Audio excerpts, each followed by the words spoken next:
What's up, everybody? Welcome to Plant the Spear live pregame show. Getting ready for FSU LSU to kick off this afternoon at 7:30. I'm really excited for this game, you guys. This is a huge one. I'm ready for this one to get going. I've been ready since last season when the clock hit zero for this one. And, we're going to talk about just the matchup between these two teams, kind of how I see the game going out.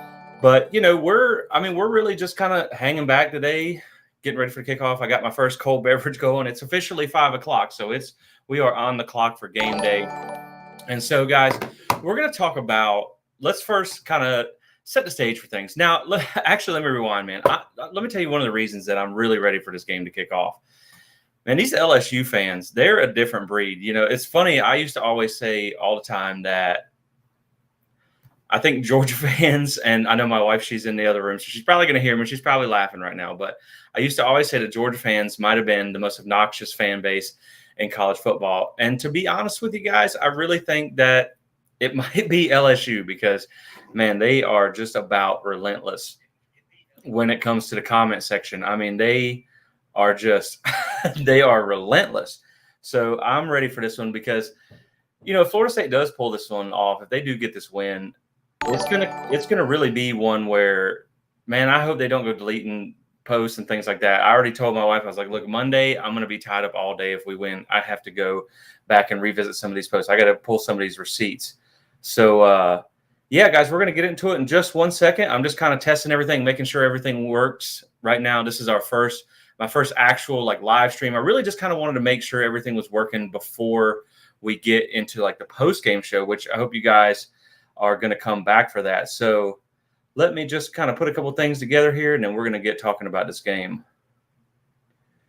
I just want to make sure that I can see you guys' comments and things like that because I want to definitely have you guys get in on this conversation. So let's see if this shows up here.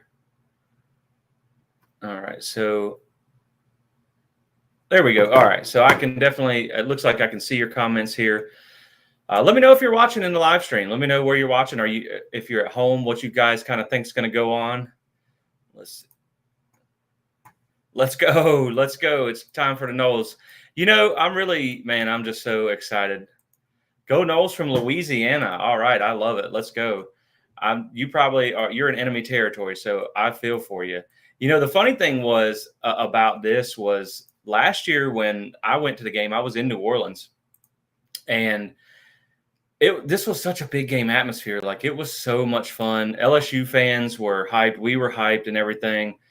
And it was just walking around the coffers of the stadium or whatever you want to call it. It was guys, I haven't felt that kind of atmosphere since I think probably 2013 Miami. And it was an intense electric atmosphere. I think it's going to be the same this year. I think even though Camping World is a little bit of a smaller stadium, I think it's still going to be a really electric atmosphere. Two big programs, two top 10 teams. I will say that I've seen on Twitter so far that some people were saying it looks like they haven't seen a whole lot of LSU fans. They did, they've seen a ton of Nole fans, of course. And the thing really about last year in New Orleans, we said that we saw a lot of FSU fans. We didn't really see a lot of LSU fans, but, they didn't have to travel as far, so they might show up the last day. But, it's looking like it might be something like FSU 70-30 or something like that in the crowd. So that's what I'm hoping for. But, again, something that we talked about in the preview that we did on YouTube was I don't really think you're going to throw anything at YouTube at LSU in a 65,000 seat stadium that they haven't seen before. And so I don't really think the crowd noise is going to be a huge impact on the game, but at least you don't have the crowd going against you. So I think that's going to be something that will be in Florida State's favor. 35-21, man. I hope so. I'm really hoping that they are able to, I'm trying to pull these comments up a little bit so we can see them a little bit better here. But yeah, man, I think 35-21, that would be amazing. And it's funny. I don't want to get ahead of my skis here, but the more I look into this game, the more I feel like I told someone the other day, I said, well, I don't know if, gun to my head, if I had to pick Florida State to either win by double digits or to lose, I kind of feel like I would still take FSU. I just feel good about this game. And a lot of it has to do with the matchups in particular. So I think that's what wins games. And when you look at yesterday, I mean, you had Texas State beat Baylor, and they took they had a bunch of transfers, like 50-something transfers, which also speaks to the fact that Florida State, the way they do this, the way they, use the transfer portal and things like that. So, oh man, I think that shows you that you can have success through the portal. Of course, Colorado won yesterday. We don't know how good TCU is, but I mean, you got to give them credit for that victory. We do have to set the tone early, my man. I definitely agree with that. I think they should take a shot early. I think they should come out, play one. Now, LSU might be expecting that. So, maybe see what they line up in, maybe have an audible to a deep pass, because I think they know, that's the thing. LSU knows that these receivers are probably going to feast on that secondary a little bit. And so I'm sure they're going to be expecting that right out of the gate. But I do agree that they should start strong, set the tone, toss it deep early like they did last year, and then kind of open things up from there. So let's go ahead and just kind of talk about this game a little bit. So let's look at LSU first. Let's talk about LSU. We'll set the stage on the game. We'll talk about Florida State a little bit, because I do think it's interesting when you see a lot of the LSU comments. They think this is the same team. They think this is the same Florida State that they saw last year. And why should they be worried about a team that that barely beat them last year in their first game, whatever you want to say?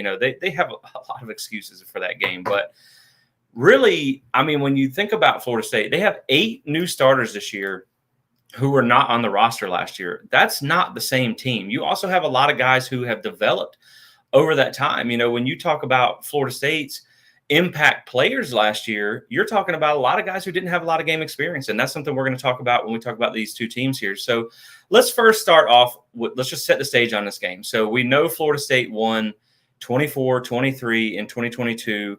Crazy ending to the game. Really, a lot of people say that Florida State got lucky in that game. And I don't think that's the case. I mean, when you look at the fumbles that they had, or the mishaps they had on special teams, that didn't directly lead to any points for LSU. Whereas Florida State, they fumbled on the 2-yard line going in to deliver what theoretically could have been the kill shot in that game. Not to mention, the play at the end of the game really should have never happened. Like that, the clock was run out. I don't even know. I wonder if it was ACC refs. It might have been ACC refs, but it would make sense if it did. But that's just really, like, I don't think Florida State was a lucky one in that game. So we know this year it's a top 10 matchup. That's why this game is so big and hyped. Number 5 LSU, number 8 Florida State. And I do want to talk about the rankings. But first, before we do that, let's mention that LSU is, or last I checked, was a 2.5-point favorite. And ESPN FPI matchup predictor, which, we don't really care what ESPN has to say, but they have this game leaning a 65% chance to LSU. To me, that is really, really heavy towards LSU. And the reason, the thing I find interesting about these two teams is when you look at LSU, you look at what they did last year. They beat Alabama. And, like, guys, that is 90% of what gets them credit for this year. Now, I'm not going to take anything away from beating Alabama. That's a tough team. By their standards, they had a down year last year. I got their schedule pulled up over here looking at Alabama. I mean, you're talking about they beat Texas A&M by 4 points, who was not good last year, lost to Tennessee. They beat Ole Miss by 6 points. And then, you look at Ole Miss. That was one of the games where LSU kind of had their coming out party. They had that come from behind win. They beat them. I believe they were ranked at the time. But when you look at Ole Miss, so they started out, I believe, 7-0 before they got beat by LSU. But of those first games, they played Troy, Central Arkansas, Georgia Tech, Tulane, Kentucky, Vanderbilt, and Auburn. The only team in there really that was kind of worth a flip was Kentucky, and they were 7-6, and they beat them by 3 points. So, how good was Ole Miss? Like, Ole Miss has never really done a whole lot in football. I mean, they've with Lane Kiffin, they're exciting to watch and things like that. But, it just that wasn't necessarily a great team. So when you look at the way their record played out last year, it was not a really dominant Now, I understand it was year one. I get that. Under Brian Kelly, they were still doing, there a lot of shuffling and trying to find the pieces that worked, and they still had won the SEC West, which is great for them. But it's just when you look deeper into that record, and I actually have a slide that we're going to talk about there in a minute. But my whole point is, I think they really do get a lot of credit for beating Alabama last year. But that was also beating them by 1 point at home in overtime, coming off a bye week. To me, when you look at LSU coming into 2023, a lot of their hype is based on what happened last year, basically beating Alabama. When you look at Florida State, to me, a lot of the hype there comes more from what you expect in 2023, if that makes sense. So LSU seems to be based a lot on what happened last year. And then Florida State seems to be based more on what's going to happen this year, because a lot of the big names they brought in from the portal. A lot of people talk about Florida State being the same team, but LSU really on offense, they're a lot of the same team. Defense has some new faces, which to be honest with you guys, I feel like a lot of the pieces that they brought in aren't necessarily as good as some of the pieces that they brought out. Let's see. Trey Benson will be important for us tonight. That is definitely going to be a factor because, like we talked about, I think LSU is going to they know Florida State's going to throw the ball. They feel like they have a mismatch in the secondary. That's something that they're going to be able to do. So I definitely think that it's going to be, to me, you may do enough to open up the run game, and Trey Benson will be important. I think that the legs of Jordan Travis could be a factor in this game as well. That could definitely be something to watch because we didn't really see him run a whole lot last year. He was more of an efficient runner. He really kind of ran when he had to. And he's just good at avoiding sacks. So that's something to watch there too, is the legs of Jordan Travis in this game. But I do think Trey Benson will be an important factor in this one. So continuing on down the line a little bit, we know that Mason Smith is suspended. And I do think that is going to be a factor in this game. I mean, there's no way that it's not. I do think that it's not going to be an excuse to me. I mean, it is going to be a factor, but next man up is part of football. And Florida State's without Daryl Jackson, so you could argue an eye for an eye there. But when you look at LSU's defensive line, he was their guy. He was their go-to guy. I mean, you have to figure they even talked about scheduling a week 0 game just so he would be available for Florida State. I mean, that tells you how big of a piece of that defense he was. And, him not being there, that's going to have an impact. Now you may have to use a guy like Harold Perkins more in the pass rush, more in the spy game, which is where he really excelled. And, we're going to talk about Harold Perkins in a minute because he's a very interesting player. He's an impact player. I feel like he's going to get his in this game. But I do feel like there's some ways Florida State can have success against him. So just to kind of keep it moving, let's do a little bit of comparison between the two teams here. I'm going to take a little sip, y'all. So looking at PFF 70-plus graded players, now I don't know how important this stat truly is, but I did see this put out by a Georgia page last year. And now they didn't include transfers, but Georgia didn't take any transfers, whereas, Florida State's, a lot of their success has been built off transfers. So I did include it in my ratings or stat, however, my calculations you want to say it. Florida State has 23 players that finished last season, whether it be through another team transferring over or Florida State, 23 players at 70-plus, which is – that 70-plus grade with PFF is about quality Power 5 starter status from what I've been told. PFF is not the gospel. We know it doesn't determine everything, but it is a good way to kind of grade who's an impact player and who's not. And the reason I think that this is important, now I do have to mention, it's 22 without Daryl Jackson. I left him on there because it looked like there was a possibility that his waiver might be overturned. I believe it actually just broke right before we went live, that the NCAA is they're not going to budge on this despite all the politicians that got involved and whatnot. So it looks like he's not going to be available at all this season, unfortunately. So you go with 22 there, but you also have 21 on LSU. And I think when you look at the blue chip ratio for LSU, the fact that it's over 60%, the fact that Florida State is currently under 50%, but we're going to talk about that again too. I got some numbers for you there, but when you talk about the 60% blue chip ratio, technically LSU, on paper, has a more talented roster. But we know that a lot of Florida State players play above their star rankings. When you look at Jared Verse, that's your perfect example. He came in as a 0-star recruit out of high school, transferred as a 4-star recruit with updated transfer ranking, has now played himself into a projected first-round NFL draft pick. And to me, that's, when I'm more concerned about production on the what's in the cup tonight. We just got a little bit of beer. I'm from Charlotte, guys. I don't know if you guys know that or not. I'm from the Charlotte area, and they have a lot of breweries up here, and so I got some local North Carolina beer here that I'm just enjoying.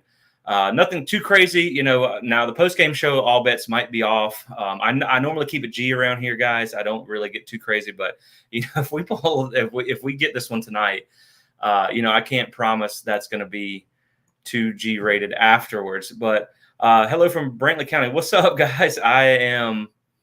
That's where I'm originally from, so it must be a friend of mine. So appreciate you guys tuning in for sure. But back to what I was talking about, when you look at the blue chip ratio with LSU, they have the more talented roster technically on paper, but a lot of that has to do with the depth. And that's something that I also that we're going to talk about where Florida State stands as far as that goes.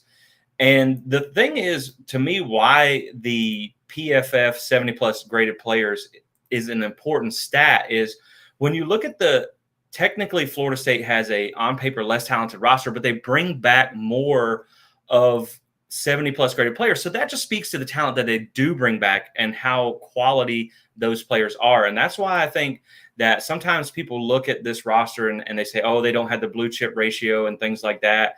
And I just think that, sometimes relying on that is a little, maybe that's not the best way to judge things. Now, when you talk about blue chip ratio, you have to mention that no team has won the national championship since 2013 without a blue chip ratio above 50%. Now, could Florida State be the team to do that?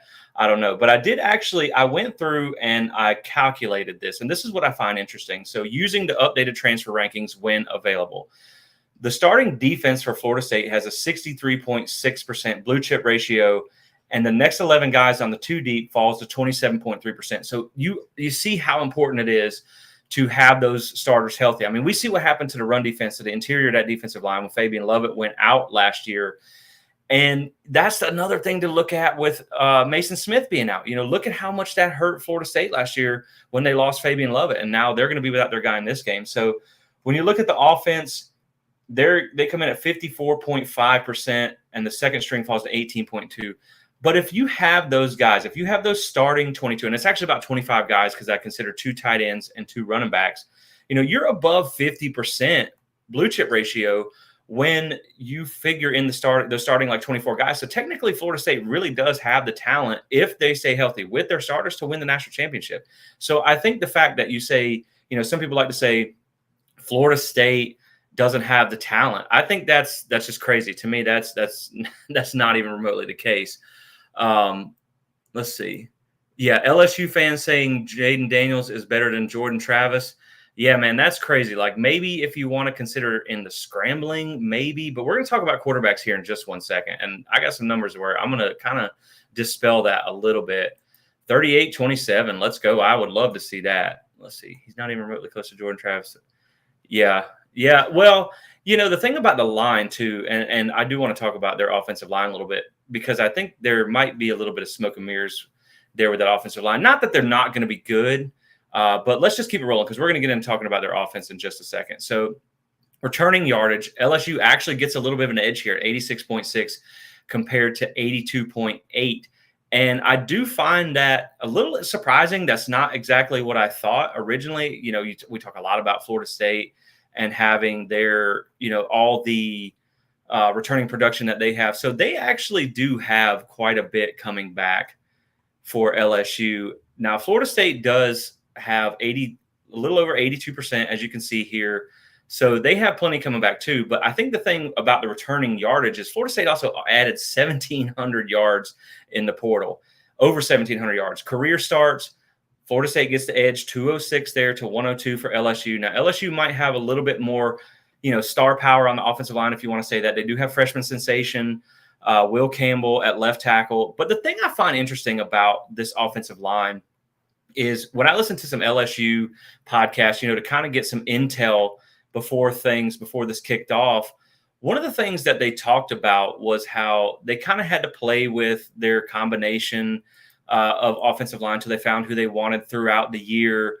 And then they finally got the guys that they felt good about midway through the season, going into later in the season. Now, the thing about LSU's offensive line, why I kind of pump the brakes a little bit more than other people, is they don't add anybody new, really. They bring back all the same guys from last year. And the reason that's interesting to me is when you look at some of the games, and I have some notes here. So Jayden Daniels was sacked 4 times against Ole Miss, 6 times against Alabama, and 7 times against Arkansas. And all those games were later in the season. So how much better did they really get? And then you also look at, they have another true freshman sensation coming in, Zalance Hurd.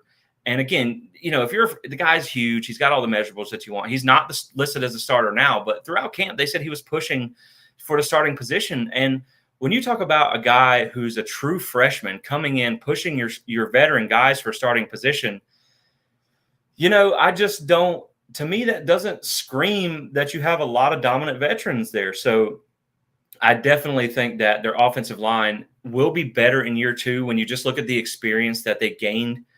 But at the same time, I don't think it's an impenetrable wall that you can't get behind. I think that, Florida State had success last year. They sacked Jayden Daniels 4 times. And when talking about the offensive line, their offensive line was 124th in sacks last year. That's way to the bottom. Jayden Daniels was sacked 45 times last year. So I do think Florida State's going to be able to get pressure on Jayden Daniels, whether their offensive line is better or not, because you also have to think about Florida State's defensive line from last year. It was Jared Verse's first season playing at the Power 5 level. He's now got another year of development. That was really his first ever Power 5 game against LSU, and he was wreaking havoc in that game. Patrick Payton was a freshman last year, freshman defensive rookie of the year. This is a guy that's now got another year on him to get, strength and development. And so that's something that I think they're going to have a better line too. We're also talking about Braden Fisk. That's another guy that is going to be able to make a big impact. So, I definitely have some notes here that we're going to get to in just a minute. I think you guys are going to find real interesting, but we're going to keep it moving a little bit here. I do want to talk about these 2 quarterbacks now. Let's get into that. And we'll come back to the defensive production here when we get over to the defensive side of the ball. But let's talk about, I got some notes on Jayden Daniels first. So here's the thing that I find interesting when you hear a lot of LSU fans say, well, Jayden Daniels is going to be a lot better this year. Well, he has 43 total games started. He has, before last year at LSU, he had 1,855 snaps. He had 726 pass attempts. So, he's been around the block. He's been there. He's done that. So, I know you can get better in year 2 of the system. But the reason I say, because I talk about how Jordan Travis can get better because of the experience that he gained. And the thing about Jordan Travis is you look at last year, he had 353 passing attempts. He had 350 throughout his career until last year. So he literally doubled his experience. He never really had a lot of full-time starter experience as the lone QB1. So you can see why he would get better, because he really hadn't been in a lot of those big game situations. And that's something that he gained last year. I understand Jayden Daniels playing in the SEC versus playing at Arizona State is a big difference. I acknowledge that wholeheartedly.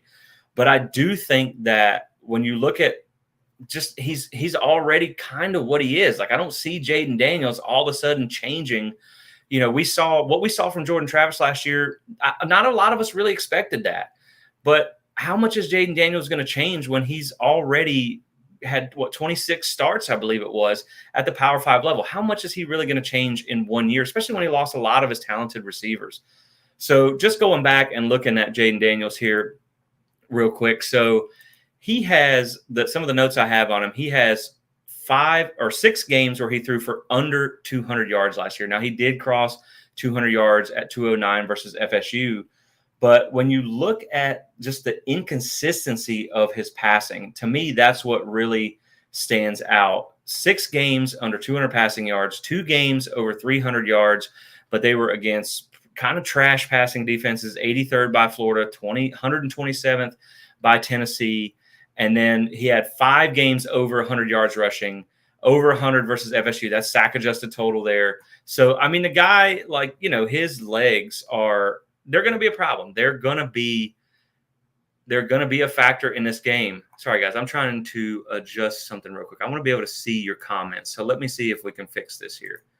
trying to see if I can get your comments in here where I can see them a little better. All right, so maybe they'll display a little bit bigger now. Like I said, this is our first time. So, yeah. So let me address. Yeah, contain.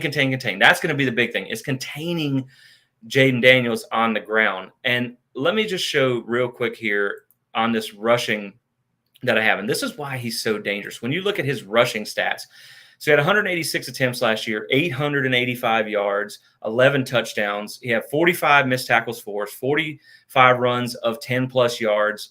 So, he's an elite scrambler. There's no way around it. I have to full on admit that. But you look, a lot of it comes from scrambling, from just kind of backyard football, plays breaking down. Sack adjusted per PFF, he had 1,079 yards last year. Of that, almost 62% came on the scramble. Only 38% came on the design run. So, you really do have to be able to contain him in this game. That's what hurt a lot of them last year. Florida State really controlled this game until he started running around and making all this kind of backyard football plays, and that's something that I'm looking for them to hopefully do better about this year. But I think if you have to give up something, if you want to let him run around a little bit, but I think what you really want to do with Jayden Daniels is really you want to make him throw the ball to beat you in this game. So I think that's going to be one of the keys for Florida State is keeping him in the pocket, making him throw with the receiving core that we're going to talk about in just a second. So let's see. Let's look at a couple more comments here in the thread. Let's go. I'm trying to manage these comments, guys. Let's see. Okay, now I think we can start to see the comments a little bit better now. So let's see, where was that one talking about? We only worry is protecting him and staying healthy. That is definitely, protecting him is going to be big.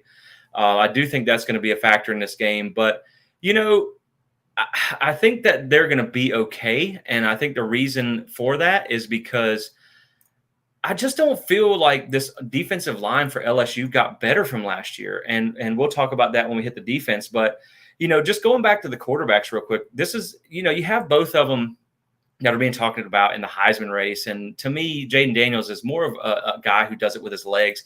But when we compare these two quarterbacks, when you look at the completion percentage here, that's pretty close, pretty comparable there. But when you look at your yards per attempt, Jayden Daniels is at 7.5.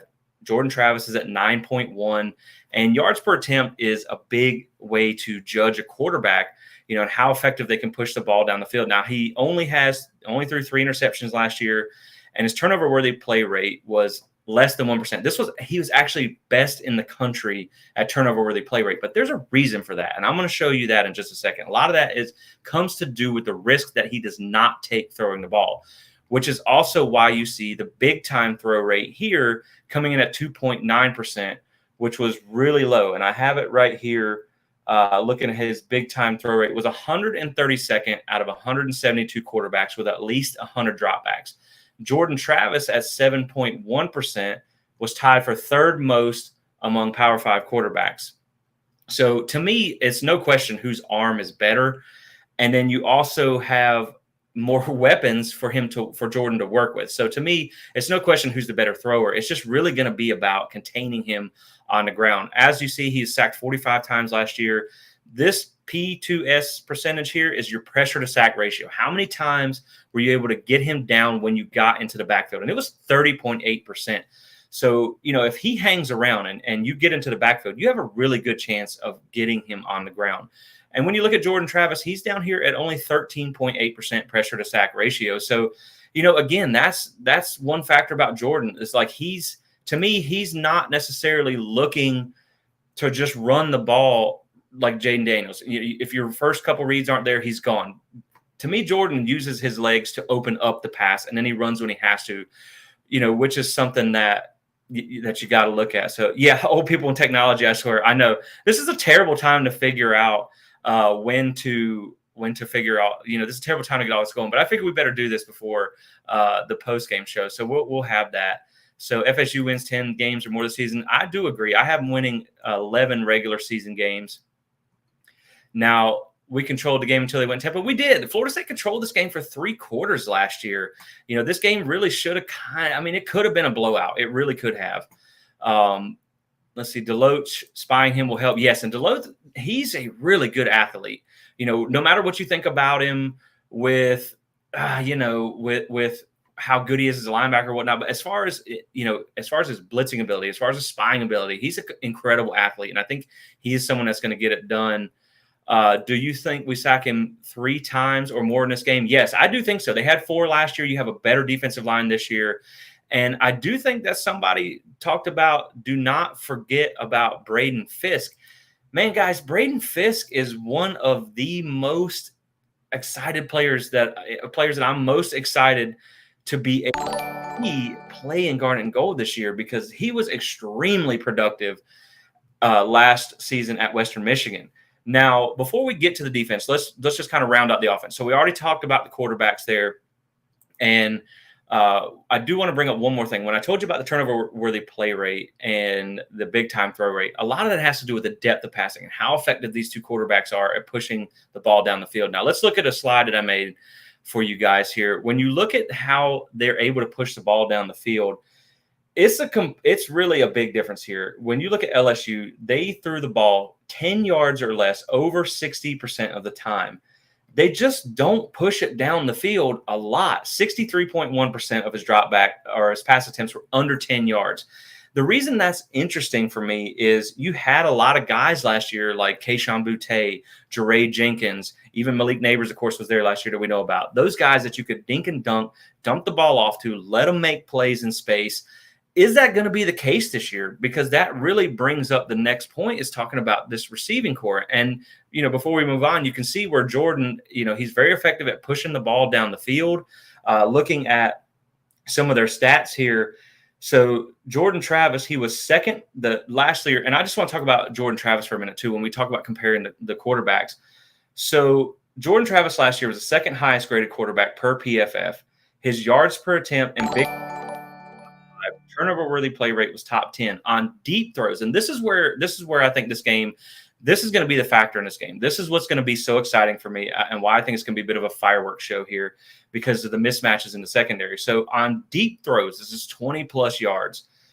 Jordan Travis's pass grade, completion percentage, yards per attempt, and big-time throw rate were all top 10 among quarterbacks with a similar workload.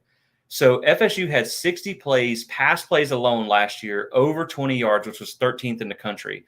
LSU was 96 at allowing pass plays over 20 yards last season at 46. So they're already effective. Florida State's effective at pushing the ball down the field. Now, at the same time, you've added in Keon Coleman, who is my X factor for this game. We're all excited about Johnny Wilson. Of course, we're excited about what he brings to the table. But at the same time, looking at Keon Coleman on deep passes, he was 8th in receptions reception percentage over 20 yards, 4th in contested catch rate. Now, this is in the entire country. This is all of college football last year.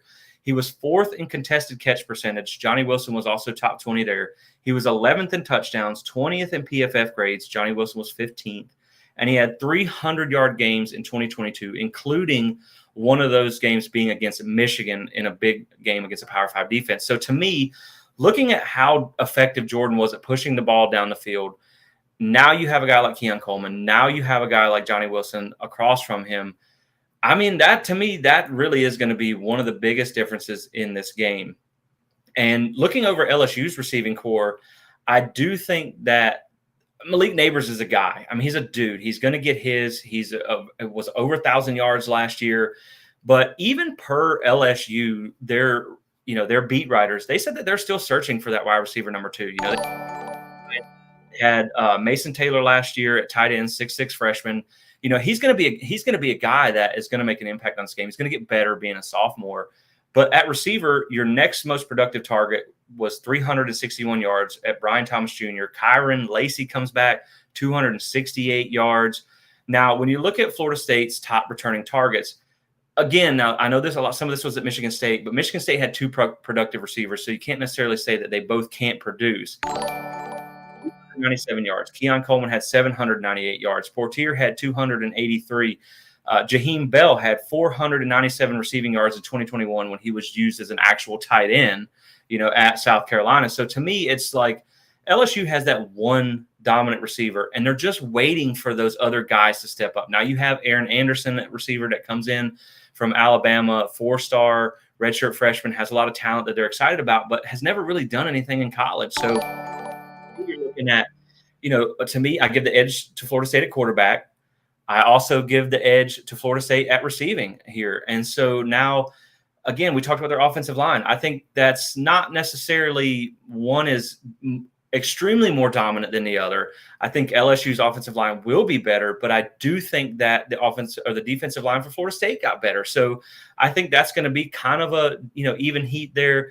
When you look at the running backs, their running backs last year, they bring in Logan Diggs from Notre Dame because they're looking for a guy to take over.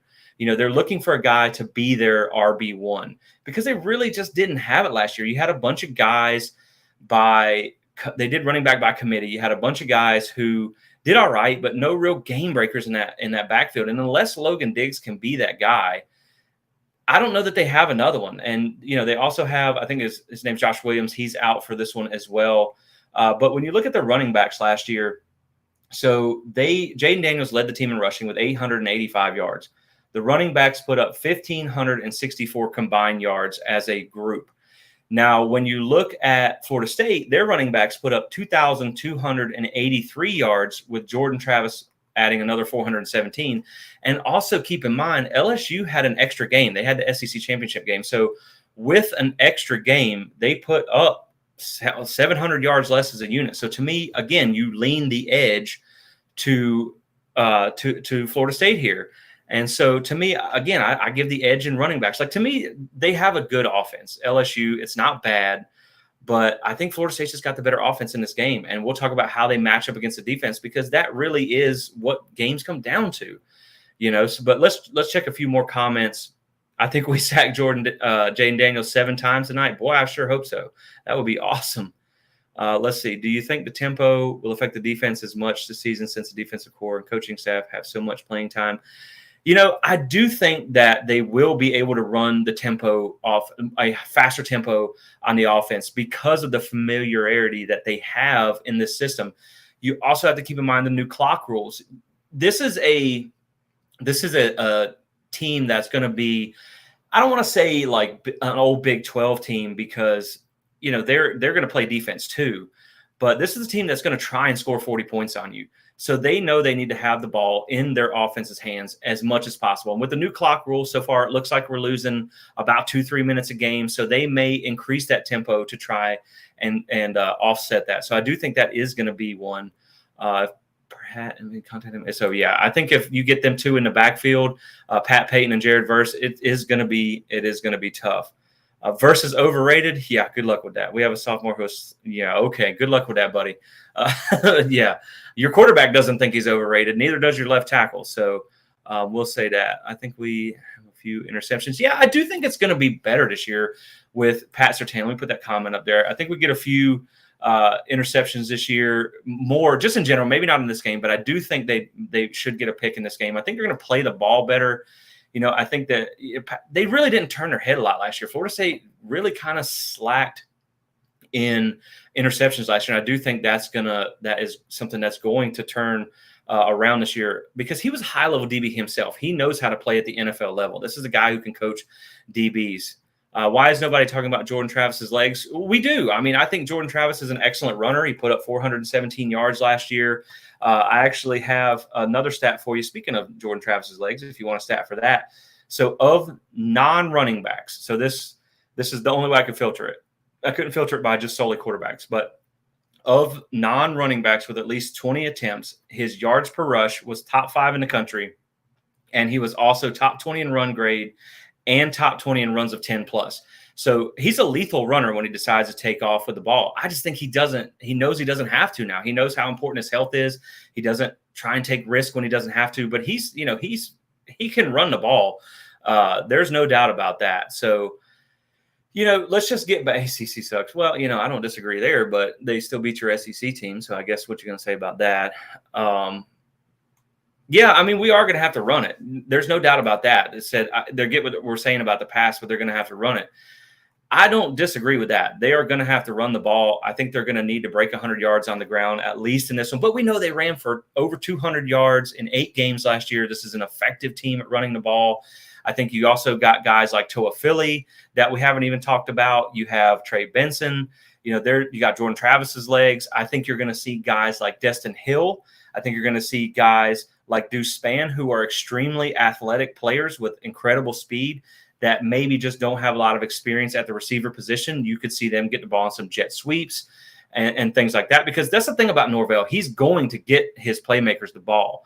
He's going to find a way. And I think that's going to be another X factor in this game too. As much as we talk about Jaheim Bell, as much as we talk about, Keon Coleman and Johnny Wilson, people, I think, overlook Destin Hill. Like, this is a guy who comes in as a quote unquote true freshman who is anything but a true freshman. I mean, he's developed physically from missing those 2 years, and he has a lot of speed. And somebody the other day, I think it was from LSU On 3 site, said that, he thought Destin Hill was one of the best receivers to ever come out of Louisiana. He thought he was going to be the next Jamar Chase. So this could be a guy. Now, I'm sure there's going to be some nerves there. It's his first collegiate game. It's a big game for him. But for him to be able to come in after 2 years of not playing football and take over a starting role in a game this big, it shows me that he's ready. And I think he is going to be a factor in this game. I honestly believe they're overrating LSU's D-line or O-line. Yeah, I do too, man. I said for like Miami or whatever, they brought in a lot of what looked like quality transfers. Whereas I said Florida, it did not look like they brought in a lot of quality transfers. And so I didn't think they would have a good offensive line. And they did not have a good offensive line against Utah the other night.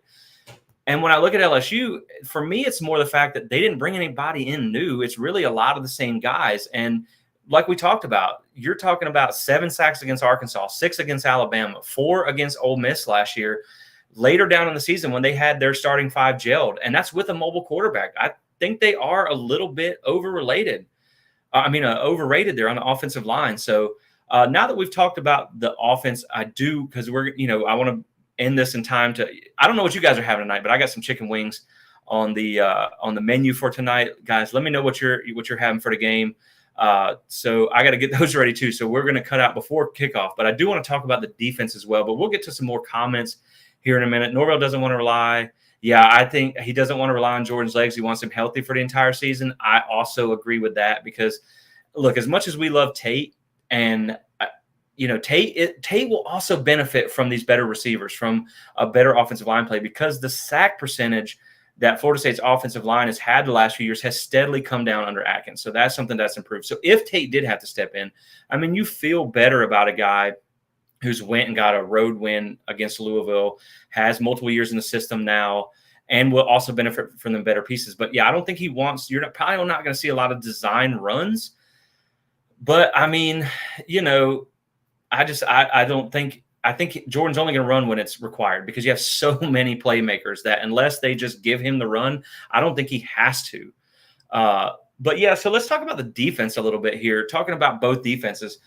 When you talk about the defensive line, let's see, people are sleeping on Kyle Morlock. That's going to be a big influence in this game too. 6'7" tight end. We'll see how he adjusts first game against a Power 5 opponent, but I think he is going to be a target in the red zone. As much as I love Micah Pittman last year, we're throwing fades in the NC State game to win the game to a 5'9" receiver. To me, now you got 2 6'7" guys you can get on the field at the same time, as well as a 6'4" guy in Keon Coleman. You also got Jaheim Bell, who can be a power back for you down in the red zone. And that's somewhere that they really struggled last year, was in the red zone. Now, we know that has to do with kicking. Who said versus overrated? I don't know who commented on it, but you guys can go find them and eat them up there. But yeah, I mean, I just do think that when you look at the defenses here, Florida State's defensive line is going to be a lot better this year from the experience that they gained, from having Fabo back, from having, look at Joshua Farmer last year, played a lot as a freshman. He looks like a different person this year, strength, development, experience. A lot of people don't even think about Malcolm Ray, Ayobami Tafasi. A lot of these guys who are young and maybe not the headliners of the room, but are still been productive. Dennis Briggs, he's a guy that's been really productive for Florida State throughout his career when he's healthy. And then looking at just some stats I have on the defensive line that I think you guys are going to find interesting. We talk about how Florida State's defensive line is going to get better, but let's talk about LSU's defensive line too. I don't think they're going to be better this year, guys, especially without Mason Smith. When you look at the guys that they lost Ali Gay, Mason Smith is out, BJ Ojulari's gone, and then they had the other guy, Jack. So when you look at, first off, that's 2 NFL draft picks off that defensive line that are no longer here, and your top guys out too. I don't see how they get better. They do have Mekhi Wingo. He's a good player. He's coming back. He's going to be somebody that you got to watch for. But when you talk about interior defensive linemen and pass grades, these are the top 100 guys from last year. Defensive interior pass rush grade. Braden Fisk was 19th in the country. This dude is going to be somebody who's going to wreak havoc in the backfield, and I can't wait to see him. LSU's highest rated defensive lineman, interior defensive lineman last year, highest pass rush grade was Jacqueline Roy at 63rd. No other LSU player finished in the top 100, and guess what? Jacqueline Roy's not here anymore. Looking at defensive end grades, so looking at Jared Verse, he was 21st last year. Now he had a lot smaller sample set than some of theirs, so I couldn't go with actual pressures generated. But the only LSU player that appeared in the top 100 for defensive end pass rush grades was BJ Ojulari at 58, and he's gone. They were 53rd in sacks last year with 29. And when you look at last year when Florida State took on LSU, they had per PFF, they generated 24 total pressures. 14 of those pressures came from Ojulari, Ali Gay, and Jacqueline Roy. So the majority of their pressures are gone. Now, they're going to have to use Harold Perkins, which is, the next thing you got to talk about, their linebackers. That is a really outstanding linebacker group that they have. They're going to have to use Harold Perkins to generate pressure in this game. When you talk about a defensive line that I feel like took a step back. Now, they did bring in 5 Power 5 transfers up front. Jordan Jefferson's probably the biggest one that you need to know about. He led West Virginia in tackles for loss last year. They got Braden Swinson from Oregon, but no one that really kind of knocks your socks off there. No one that's really going to be that you think is going to be have a crazy impact on this game. But when you look at the linebacker group, I think this is where they have an advantage as far as position groups go. I mean, obviously Harold Perkins is an excellent player. He's probably going to be an elite linebacker, this season going on. They brought in Omar Spates, first team All Pac-12 from Oregon State, excellent player there too. But the funny thing to me when you talk about Harold Perkins is everyone says, well, you can't use last year because Harold Perkins didn't play in that game. And that's a fair argument. But when someone mentioned that on a YouTube thread, I went back and looked it up. He did play 57% of the defensive snaps for LSU after the Florida State game. So I think that's enough to really judge him on. And what people talk about when they talk about Harold Perkins is his, elite pass rushing ability and how he affects the game. And I'm not taking away the fact that he's a really, really good linebacker. Like before someone gets in the comments and tears me up saying, I don't think Harold Perkins is good, that's not the case. But when you look at the numbers, so last year he set the LSU school record for single game sacks with 4 sacks against Arkansas. But you have to keep in mind, in that game against Arkansas, they didn't have KJ Jefferson. They had their 3rd string quarterback in that game. And, a 3rd string quarterback is going to have a little bit of kind of deer in the headlights look when it comes to the pass rush and things like that. So, to me, I think you're looking at – I'm trying to adjust this comment box. Old people technology is bothering me. But, yeah, I do think that – I think that he's going to be an impact player. But when you look at – he set a sack record against a 3rd-string quarterback. Then the rest of the season you're talking about old people. I still use sticky notes, guys. But looking at the rest of the season, he only had 1 sack in their last 4 games. And that came against Purdue, who also was using a backup quarterback. So to me, he didn't have any sacks in 4 games. So I'm not saying he's bad. I just think when you look at the way this team is going to be able to spread you out with all the different weapons and targets that they have. I think Norvell will be able to scheme him out of a lot of this game. Do I think he's going to get his? Yes, I do think he's going to make plays. I think he's going to have an effect on the game. I'm not disregarding that. But when you look at the overall numbers, he had over a 25% missed tackle rate in those games. I just think that he's going to have – the thing about linebacker, today's spread offense, spread them wide, throw the ball deep, a lot of that type of stuff. I really do think that you can almost scheme linebackers out of a lot of these games nowadays. And I think that if you had to pick a poison for an opposing defense, what would you pick? Would you pick the other team having a dominant defensive line, a shutdown secondary, or a really good linebacker group? I would probably go against better linebackers, especially knowing that you have a mismatch with your receivers and your secondary. So to me, I think Perkins will have an effect on the game. I think Omar Spates will have an effect on the game. But I do think Florida State will be able to have success regardless. The reason I bring up the Perkins stat is LSU fans have told us all week long that this one guy is going to wreck our whole offense. And I just don't see that to be the case when you factor in the fact that I think their defensive line is not going to be as good. Their secondary is not going to be as good. So, can he really do everything by himself? I don't necessarily think so. And that doesn't mean they don't have players. I don't want to sit here and say that LSU's defensive line is trash. I don't want to sit here and say that their secondary is trash. But, you bring in a guy like Zay Alexander, has never played against a Power 5 team in his career. I went back and looked at his time from Southeast Louisiana. Never faced a Power 5 offense. You also look back at the Deuce Chestnut, who they brought in. I saw an LSU guy who said, well, he had a pick against Florida State in 2021. Well, how about we talk about 2022 when he allowed a 83.3% completion percentage for 28 yards and 2 touchdowns in that game last year. So, looking at the more updated data when you're going against the better receiving core that Florida State had, he wasn't really a shutdown corner. So I'm not saying that group is like garbage or anything like that. I just do think that it's going to be a mismatch in this game. And I think if you had to accept the fact that they have good linebackers, I'd probably rather have Harold Perkins in this game than Mason Smith, if we're being honest. I really would, because you want Jordan upright and you want him to be able to use those weapons. So we'll see how that goes. Is he probably going to get some sacks? Is he going to be able to do some things? Sure. I'm not discounting that at all. So let's just kind of look at a few of the comments here. Let's see, get him in coverage and he's done. I do think it's interesting when you talk about Harold Perkins in coverage.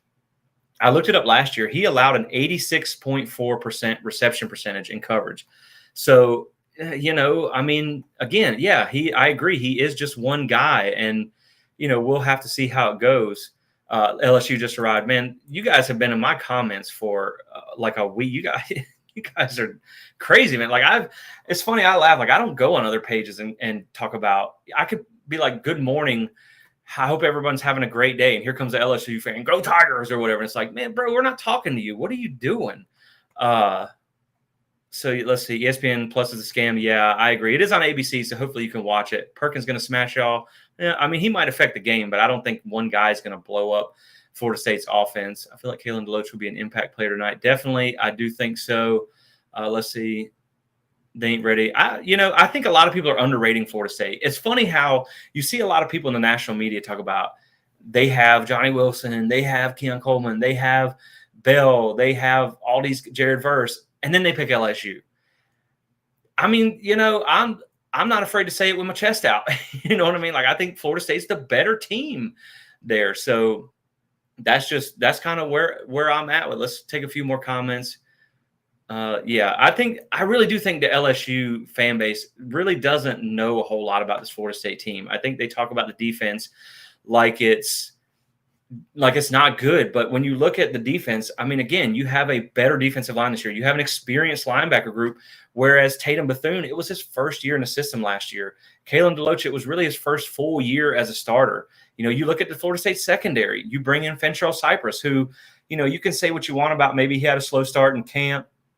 But when you look at when the lights are on in game situations, he led the ACC and PBUs last year, and they only played 11 games. They didn't make a bowl game. Virginia didn't play their last season, game of the last season. We know why. So he's a good player. And then Renardo Green had a breakout season last year. I think Shaheem Brown's going to be perfectly fine at safety. Akeem Dent's experienced as well. So to me, I don't think this defense is trash by any means. They were top 20 last year. I know a lot of people like to argue they didn't face a whole lot of great offenses. But, LSU was on the schedule, so we'll have to see how that goes. Spread is at 2 points now. I guess that's fair, but I still think Florida State should be favored in this one. You're in your own backyard in Orlando now, and you beat them last year. Let's see. They predicted us to lose by 10 last year. I know. That's what I'm saying. Like, and they said that. I went on an LSU radio show last year to preview this game for them, and I did a little bit of like scouting before I went to see what they were saying. And they were all they kept talking about was how, like, I think they're going to run FSU out of the Superdome, and LSU doesn't lose in the Superdome. And, you know, they didn't invite me back on this year, but maybe that's because I went in there and I told them I thought Florida State was going to beat them. And they did.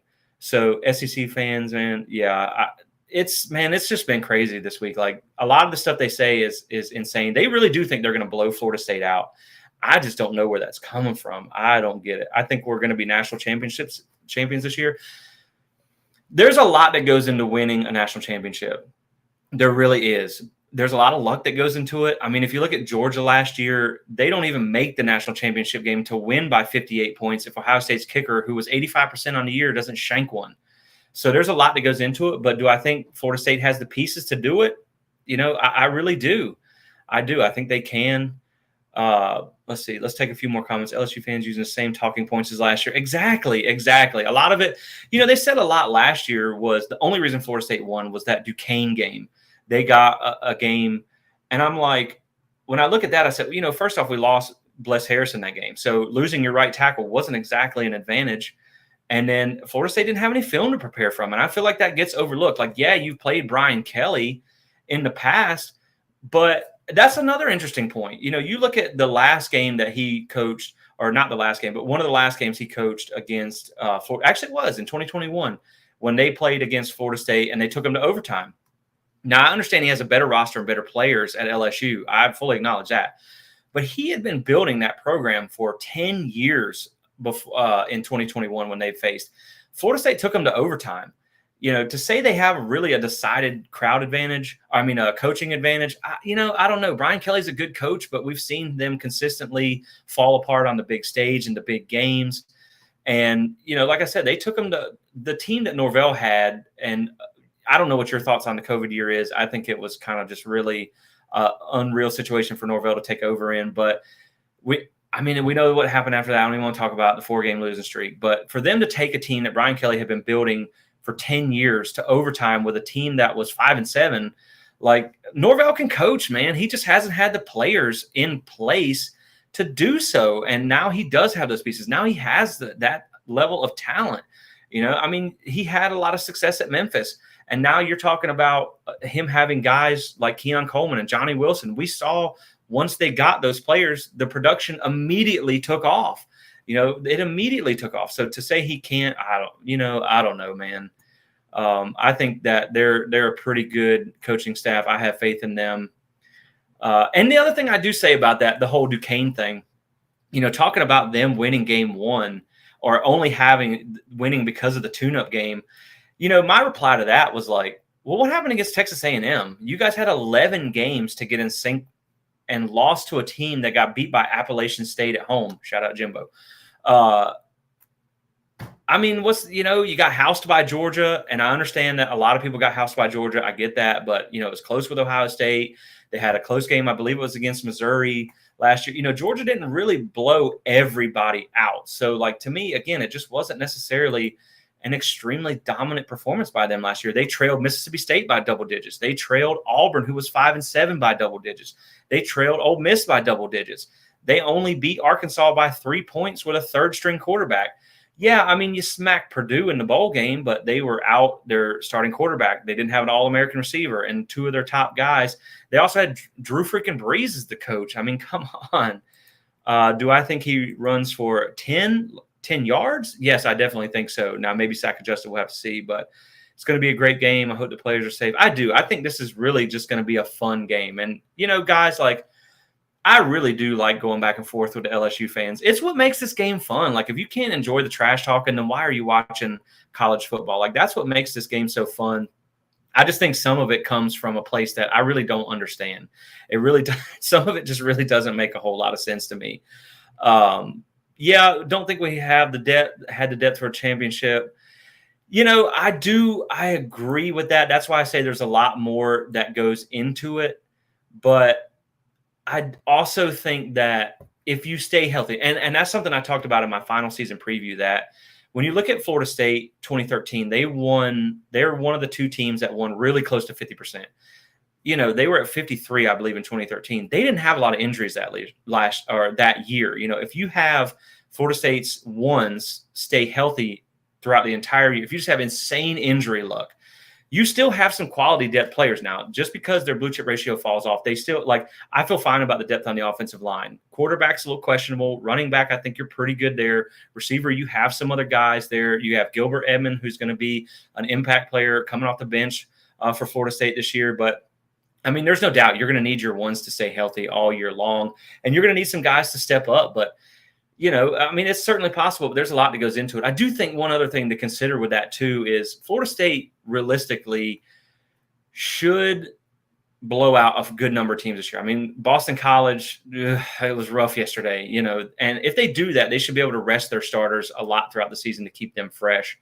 You are begging to get into the SEC, so don't throw hate. Yeah, I mean, we want out of the ACC. I think we'd like to get in the SEC or the Big Ten for revenue. And I'm really not throwing hate. I'm not throwing hate. It is what it is. Like, I can flip the script and talk about Florida State lost to the 3 ranked teams they played last year. Like, if you really want to play devil's advocate, that's fine. We can do that too. But you look at NC State after the Florida State game, because Devin Leary played about 3 quarters of that game, 2.5 quarters. After that game, they were 5-1 before they lost their starting quarterback and kind of fell apart later in the season. Clemson still went to the Orange Bowl last year, and Florida State lost all 3 of those games by a combined 18 points, and then went on after the bye week to literally, beat the brakes off everybody else the rest of the season outside of Florida and Oklahoma. So, I'm not necessarily hating on the SEC. I'm just saying it wasn't the most dominant year in the SEC West. And LSU kind of skated by in a lot of those games. Like we said, they trailed by double digits in 3 of their SEC West games. They beat Arkansas by 3 points, who wasn't that great, and they beat them with their third-string quarterback. Alabama was having a quote-unquote down year by their standards, So I'm not hating on the SEC. They're the best conference. I got no problem in admitting that, But I just think that it wasn't the greatest year for the SEC West. And you beat them, at home off a bye week by 1 point in overtime.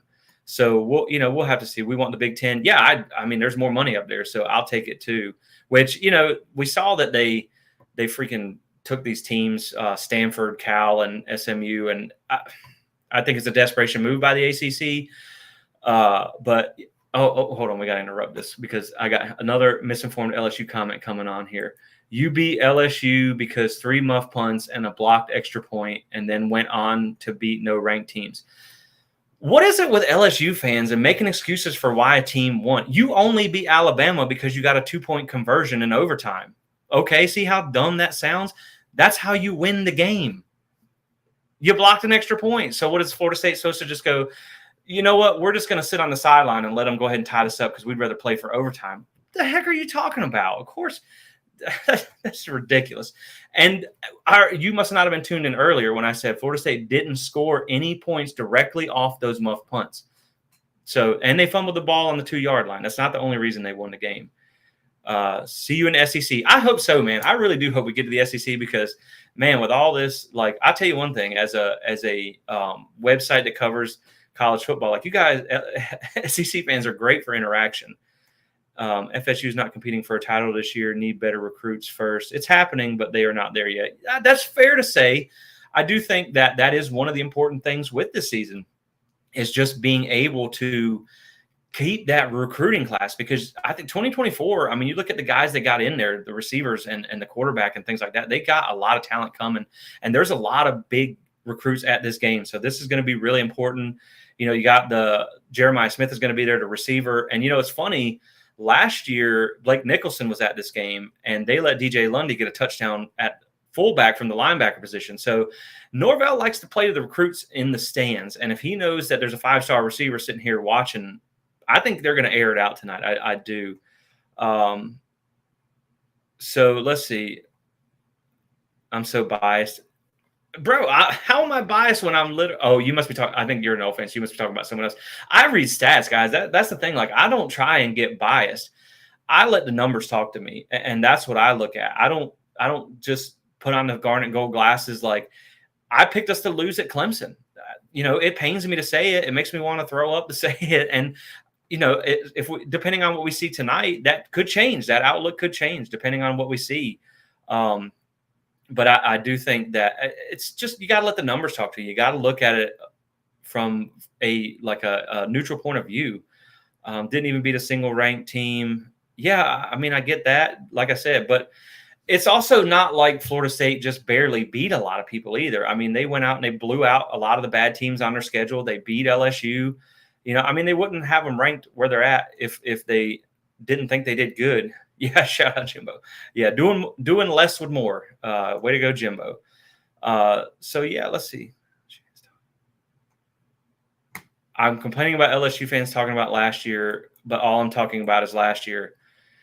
You do realize neither team has played this year, right? So what game do you want me to bring up from 2023 to talk about this year? We've talked about the new additions. We've talked about the pieces that have left.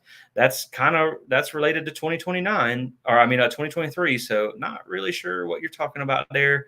But yeah, I mean, like I talked about, I just think Florida State, and I know we're past 6:00 now, so we'll kind of start putting this towards the end here. But I do just think about, like, when you look at the two teams as a whole, I think that you have a better passing quarterback with Jordan Travis, with a better receiving core to work with an offensive line that's good enough to protect him, to do the things they need to do in this game. I think Florida State, what is the race to in points? Is it 40 points? I don't know that it's going to be that high. I think it's going to be like mid-30s, but I think Florida State's going to score in this game. I think it's going to be higher scoring this year. I think they brought in better pieces from the portal on offense than LSU did, and I think they just have the advantage on offense. When you talk about the defense, I think that Florida State brought in a lot of players too. And LSU brought in some quality pieces. I'm not saying they didn't. Omar Speights was a great addition. I think Jordan Jefferson on the defensive line was a great addition. It's just, what I'm saying is, I don't think they're as good as they were last year. And Florida State beat that team last year. Now, I understand you're going to say it's game one. I get that. I'm on board with that. They should be better in year two. They say teams take the biggest step from year one to year two. But are we acting like Florida State can't get better too? I mean, like we talked about, Jordan Travis doubled his experience as a starter last year. Trey Benson only had 6 carries for 22 yards coming off injury at Oregon. And now he put up almost 1,000 yards as the number 2 back in the rotation last year. Johnny Wilson had, I believe, 237 receiving yards at Arizona State. And now he had almost 900 last year. Like, Florida State's allowed to get better too. Another strength and conditioning, year in strength and conditioning. So, last year was a fluke. 2 missed field goals. Who missed 2 field goals? Florida State blocked those. Y'all keep saying they missed them. I don't think we've improved 10 times more than FSU has. Have you watched practice? Do you know that?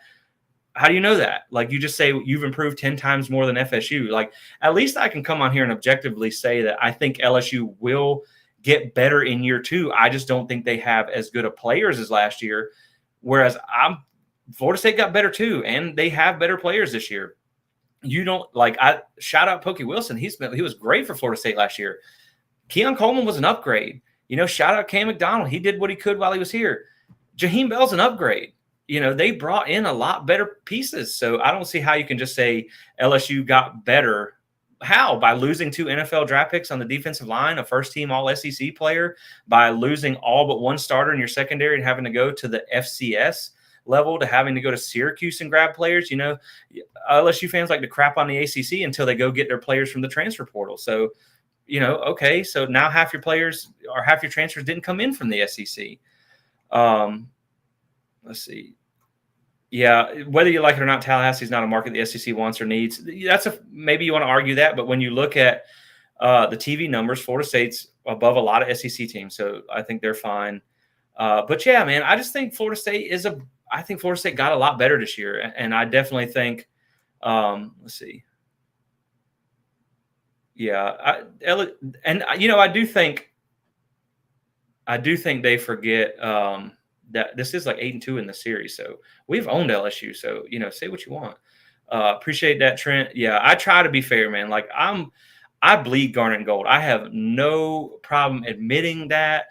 I got season tickets. Like, I'm a booster. You can say what you want, but like, I have no problem admitting that we sucked the last few years. Like, bro, I sat row 1 for Jacksonville State and watched the Hail Mary. Like, I've been in the depths, I've been there. I've been in the trenches while things sucked. Like, I have no problem admitting that I don't want to say a bad word on here, but we were something the last few years, but I think we're better this year. And I have no problem picking Florida State as being the better team this year. Travis will be introduced to Harold Perkins very late on. I mean, maybe we'll see. Let's see. I just want to take a few more other comments before we kind of wrap up here. And I'm going to give a score prediction in just a minute. I just want to take some comments before we do this. Let's see. Yeah, I think they're going to be in for a surprise. I mean, I really do. Like, I think everybody is just really wants to be cautious with Florida State picking them. And I get that. Like, I talked about Florida State, what they can do this year, predicting them to go 11-1 and things like that. It's hard to predict a team that went 5-7 2 years ago to have that much improvement. But at the same time, like, that the transfer portal changes things. Like, it's not the same game that it used to be. You can change your team overnight. You can go get a guy like Jared Verse, Jermaine Johnson. You can go get a lot of these guys in the portal. So things can change really quick. Yeah, now our kicking special teams, the LSU special teams was bad last year. I actually have it down here if you want. Now, I know our kicking sucks, but I hope that Fitzgerald will be better this year. He was 8 of 11 last year towards the end of the season after he switched his approach back to the 3-step approach. But LSU finished outside the top 100 rankings in special teams. They muffed 4 kicks, averaged less than 5 yards per punt return, and only hit 71.4% of field goals. So, special teams could be a factor in this game. We'll see. Let's see. Y'all got killed by UGA. Yes, they did. I mean, a lot of people did, but Mason Taylor better than Bell. As a 6'6" tight end, true tight end, you may have a point there. That's a fair argument. But, I mean, he's just a more dynamic player. You can put Jaheim Bell in the slot. What you're going to see probably tonight, you can put him at running back if you need to. This is a guy that proved it in the SEC East. Your Conference of Champions, as you just said. This is a guy who come from there and proved it there. You have a guy in Keon Coleman who played in the Big Ten. It's not like Florida State didn't take a lot of depth transfers. They didn't take a lot of guys who were here just for depth. They took a lot of guys who were, Jeremiah Byers was an all-conference player at the Group of 5 level. You had Braden Fisk was an all-conference guy. You're bringing in Keon Coleman, who was going to be Michigan State's wide receiver number 1 this year at the Power 5 level. Jaheim Bell was going to start for them for South Carolina. It's not like they just took a lot of depth players.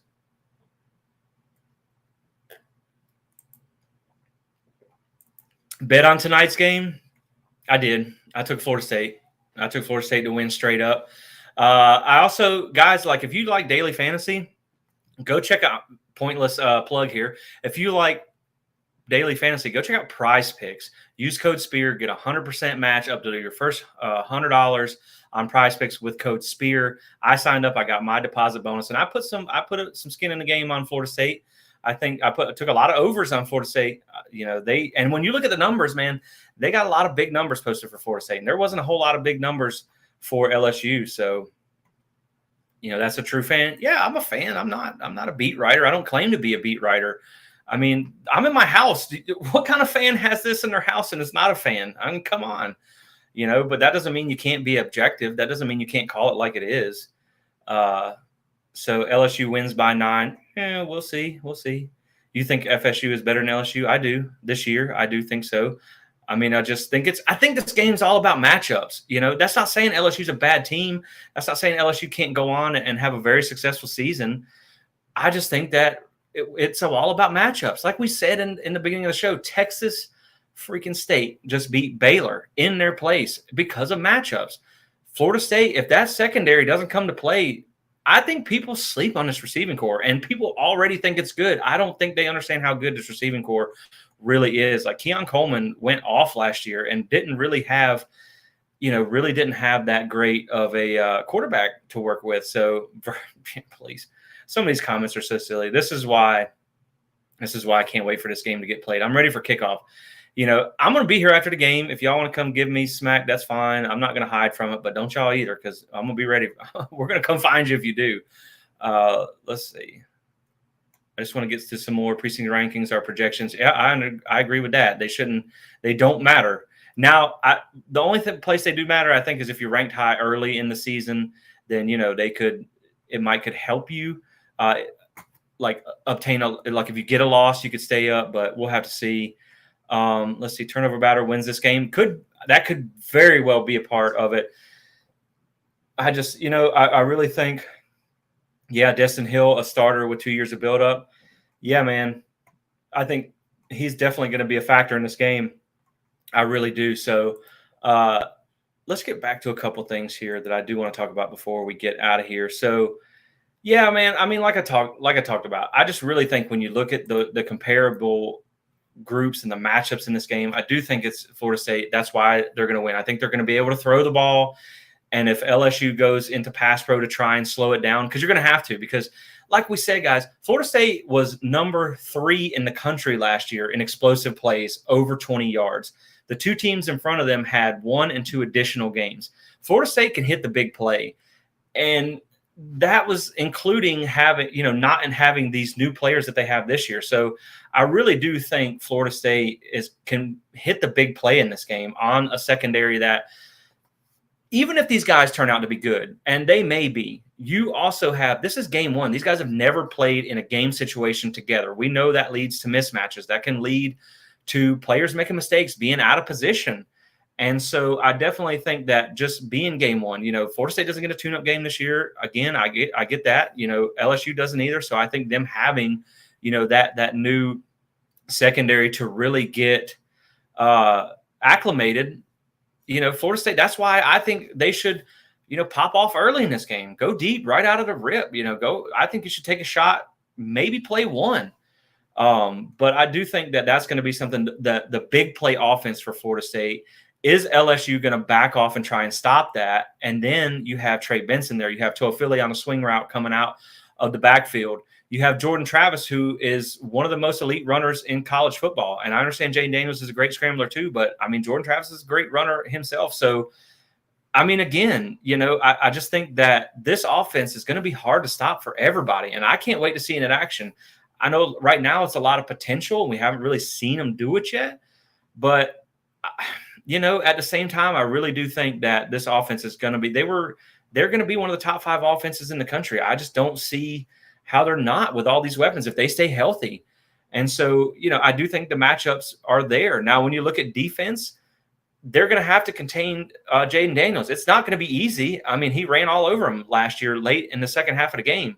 But you also had a lot more proven receivers, dynamic receivers for LSU that Florida State did a really good job of stopping last year. They really kind of held them down on the pass.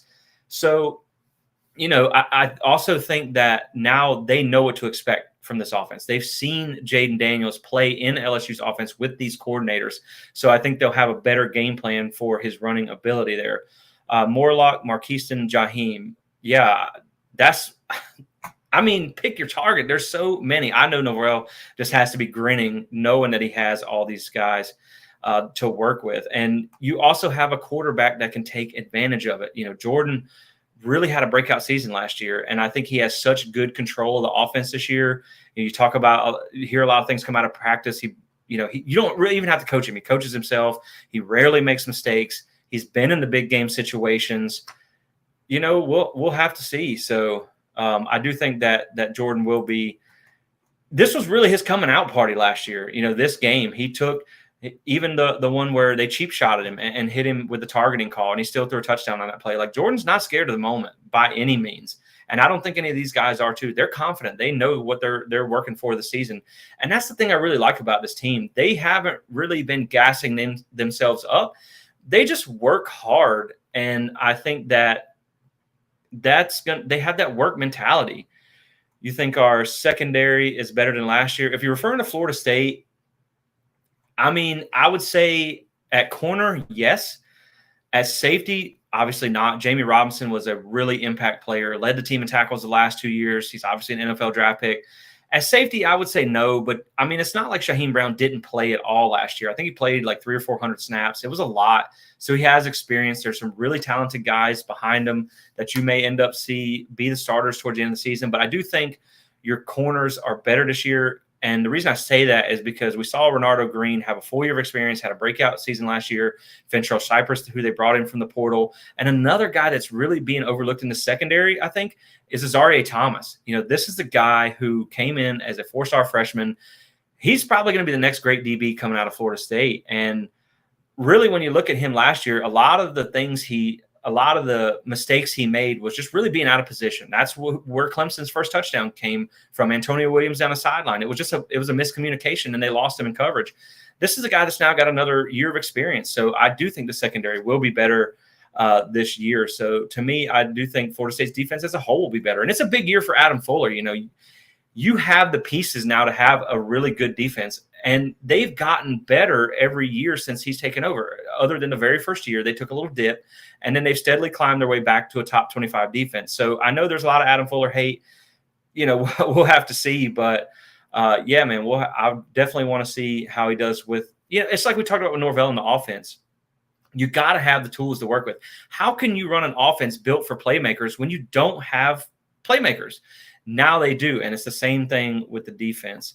So I think that's going to be good. So it's coming up on 6:30, guys. So I think I'm going to go ahead and give my score prediction, so we can just kind of get that out of the way, and then we'll just kind of hang out, take some comments before we get out of here.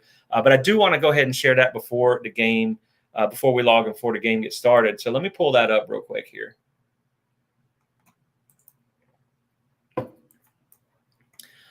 So I think Florida State's going to win 34-27.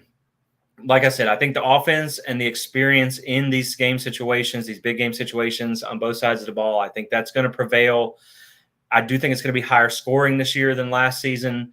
Like I said, I think both teams are going to get theirs because it's game one. There's still going to be some mistakes by both teams. Florida State has some new pieces to break in as well. Like I mentioned, they have 8 new starters this year. There's going to be a little bit of getting used to each other there too. But I still think Florida State wins this one 34-27. And, like I said, man, there was a thing the other day on the podcast where I was just like, I hate feeling confident. You know what I mean? Like, feeling confident does kind of scare me a little bit. But at the same time, knowing that, like, the more I look into this game, the more I look past LSU's in the SEC, and they beat Alabama last year. I look past that. I look at who you're bringing back, who you lost, what you did against the teams on your schedule. And to me, I just think that they don't have what they had last year on the defensive line. They have a better linebacking core. The safety's brand new.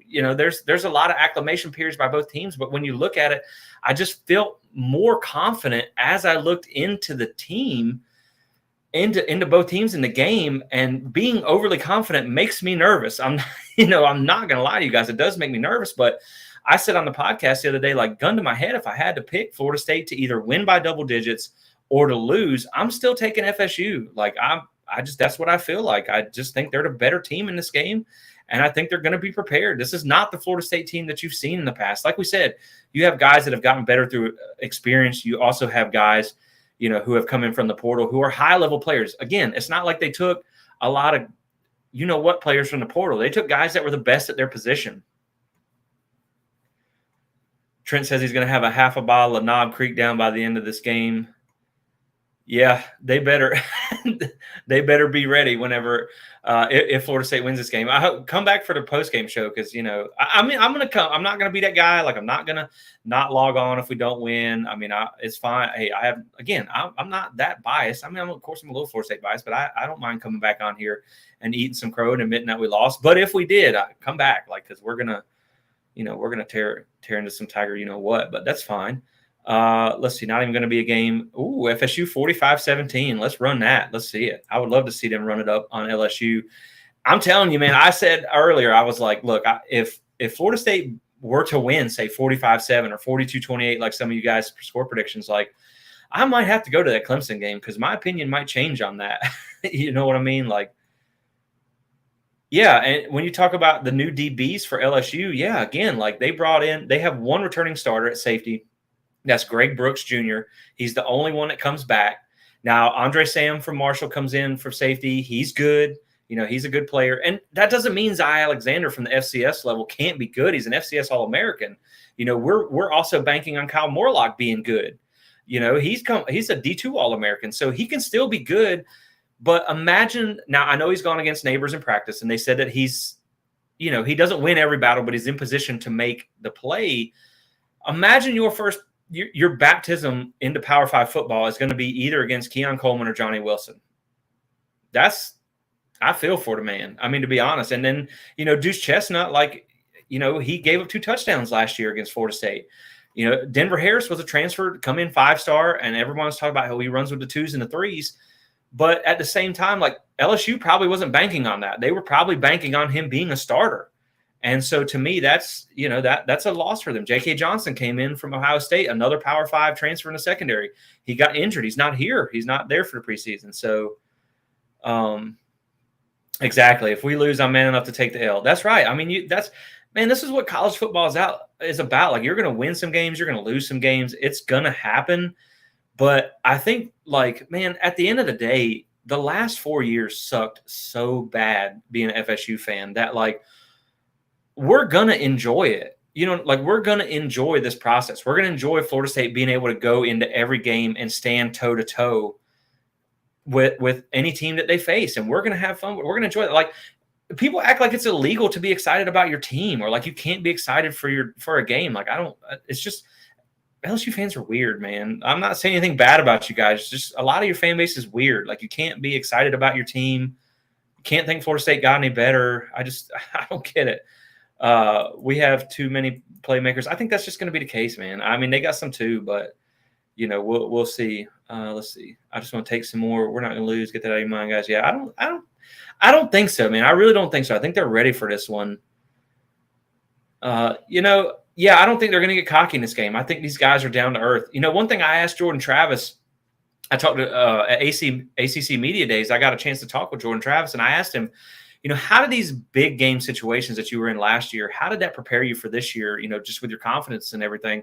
And the first thing he brought up was the NC State game and how much that hurt to be the guy that threw the game-winning interception. So I think they learned a lot. I think they're humble. I think they're ready for this game. I don't think the moment's going to be too much for them. I mean, they went into the Superdome last year, in their backyard, and they beat them. So No Fans Unite. What's up, No Nation? What's up, man? I appreciate you tuning in. One of my best listeners out here, always supports me. I do appreciate that. I love it. I think we'll be more buttoned down. Yeah, I think this team's ready. I mean, that's the thing. When you do bring back a lot, and like we talked about on the offense, bringing back 86% of their yards for LSU, their offense is not a lot changed. Like we said, it's the same starters up front from last year, really the same quarterback, a lot of the same running backs outside of Logan Diggs. You lost a lot, receiver-wise, but you bring back a lot. It's a lot of the same guys. For people to argue that Florida State's the same team as last year, realistically, LSU, especially on offense, is more of the same team last year than Florida State was. Florida State's got more new starters this year on offense than LSU does. So I think it's easy to kind of maybe judge a little bit more of what they're going to be. So I do think that, when you look at the defense and what they lost, I think they lost more impact players, and Florida State brought in more impact players. We've never had a losing season, so it was new to us. Yeah, I mean, man, that's the funniest thing to me about this last 4 years is everybody just loves to trash on Florida State. Oh, you guys have 4 losing seasons or whatever. 4 losing seasons in 4 decades, that's not bad. I mean, come on. Most teams have sucked for 40 years. Florida State sucked for 4 out of 40. So, get on with it. I appreciate that. I enjoy your content. We are winning tonight, 35-21. Go Noles. Thank you. I appreciate you guys so much for tuning in and just being here, spending pregame with us. This is, like I said, this is something new that I'm trying this year that I really want to be able to connect with you guys more, take some comments and do things like that. Like I said, I'm learning on my feet as far as these comments go and how to get through them and stuff like that. So I'm going to try and do this a lot more this year. Now, I will be at Southern Miss next week. So we'll have to see. Maybe I'll do like a post game or a pregame or something like that from the stadium, but it's going to have to be more than likely recorded. So, we'll see how that goes. But I am going to try and do these a lot more this year.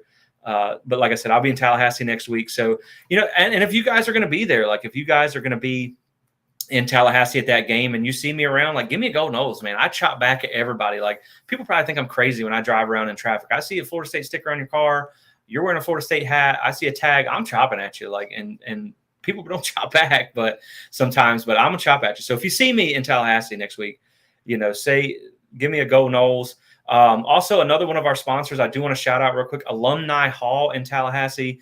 They have all the FSU gear that you need for game day. I'm going by there Friday to stock up on some new FSU gear. When new season comes out, you got to get some new gear. And if you guys go in there, you can actually go in the store or go online, use code SPEAR. You're getting 20% off until next weekend as like a early season kickoff. Someone said their birthday is on the 12th. Happy early birthday. I do hope that you get a big win for your birthday. And hey, I appreciate the LSU fans tuning in as well. Like I said, college football is about trash talk, man. That's what it's all about. And I appreciate you guys tuning in and going back and forth all week. I mean, you guys have absolutely blown up my social media with these comments. And I try and go back and forth with a lot of you guys, but sometimes I just either got to shake my head and walk away or I just got to let it go. But, I do think it is going to be an excellent game. I think, last year, you look at last year, and it was really one of the best games of 2022.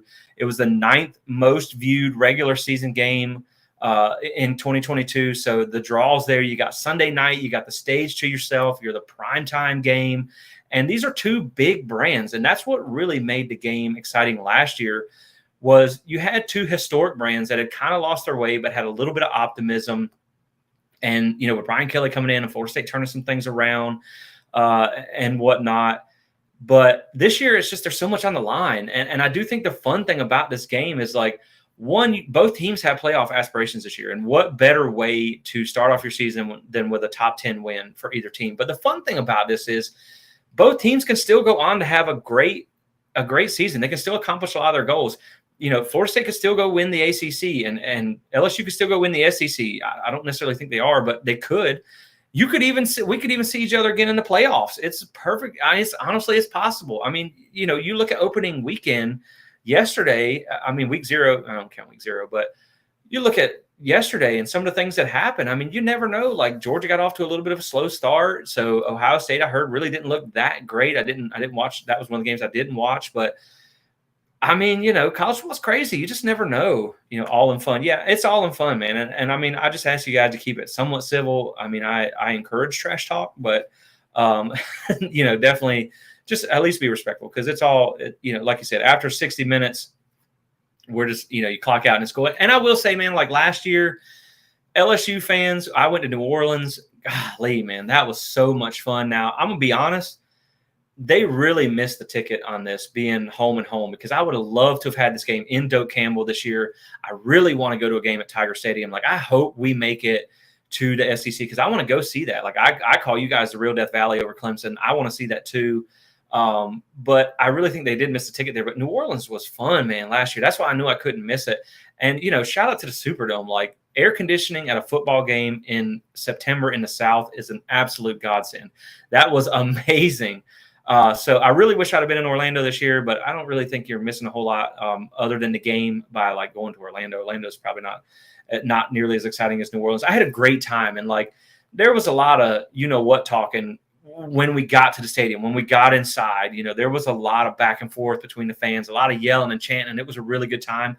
But outside of that, I got to say, LSU fans, man, everything was cool. Everybody was super cool about everything.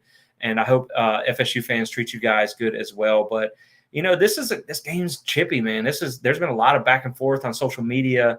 And this is just definitely, it's built into the hype and the excitement. I think half the trash talking has really been what's fun about it because, again, we talk about the ACC and the SEC. Like the SEC, I give it to them. Like they love football.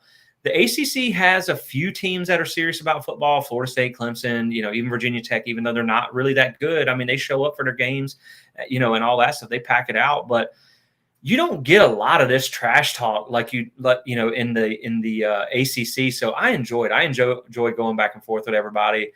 It's just some of it's so funny because it's so not logical. It's like, oh, we're going to beat Florida State. We're going to blow Florida State out. And it's like, okay, I don't think so. But yeah, that's what I'm saying. OSU didn't look good last year. And, again, that's the thing when you talk about making the playoffs. Now, I think Georgia is a example of they went and won 2 national championships with a walk-on quarterback. Now, I think Stetson Bennett's better in college than people give him credit for.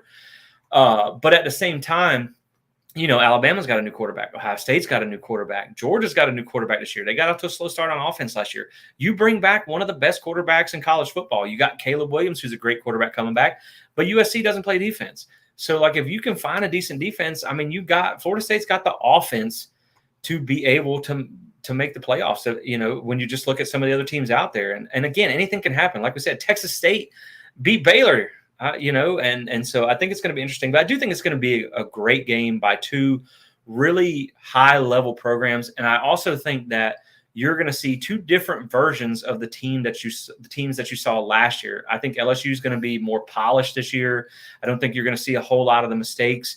But I also think Florida State is just going to be more, they're going to be improved as well. So I do think you're going to see 2 better versions. I think the game's going to be a little less sloppy, than some of the mistakes, the fumbles, the turnovers, and things like that. But it's still game 1. It's still game 1, and LSU's breaking in a lot of transfers. Florida State's breaking in a few transfers themselves. So I do think it's going to be a really interesting game between 2 teams that should be better this year. It's just like I said, and again, for those just joining, I'm not trashing LSU by any means. I think they're going to be a good team. I just think the pieces that they had last year at some of the key positions are better than what they have this year, namely your defensive line and your secondary. I think those are 2 of the biggest question marks on that team, and I think that's a mismatch for a team that ran for over 200 yards in 8 games last year and should have one of the best passing offenses in college football. So I do think that's going to be a mismatch there, and I think that's going to really be the difference in the game. I'm interested to see how Florida State's defense comes out.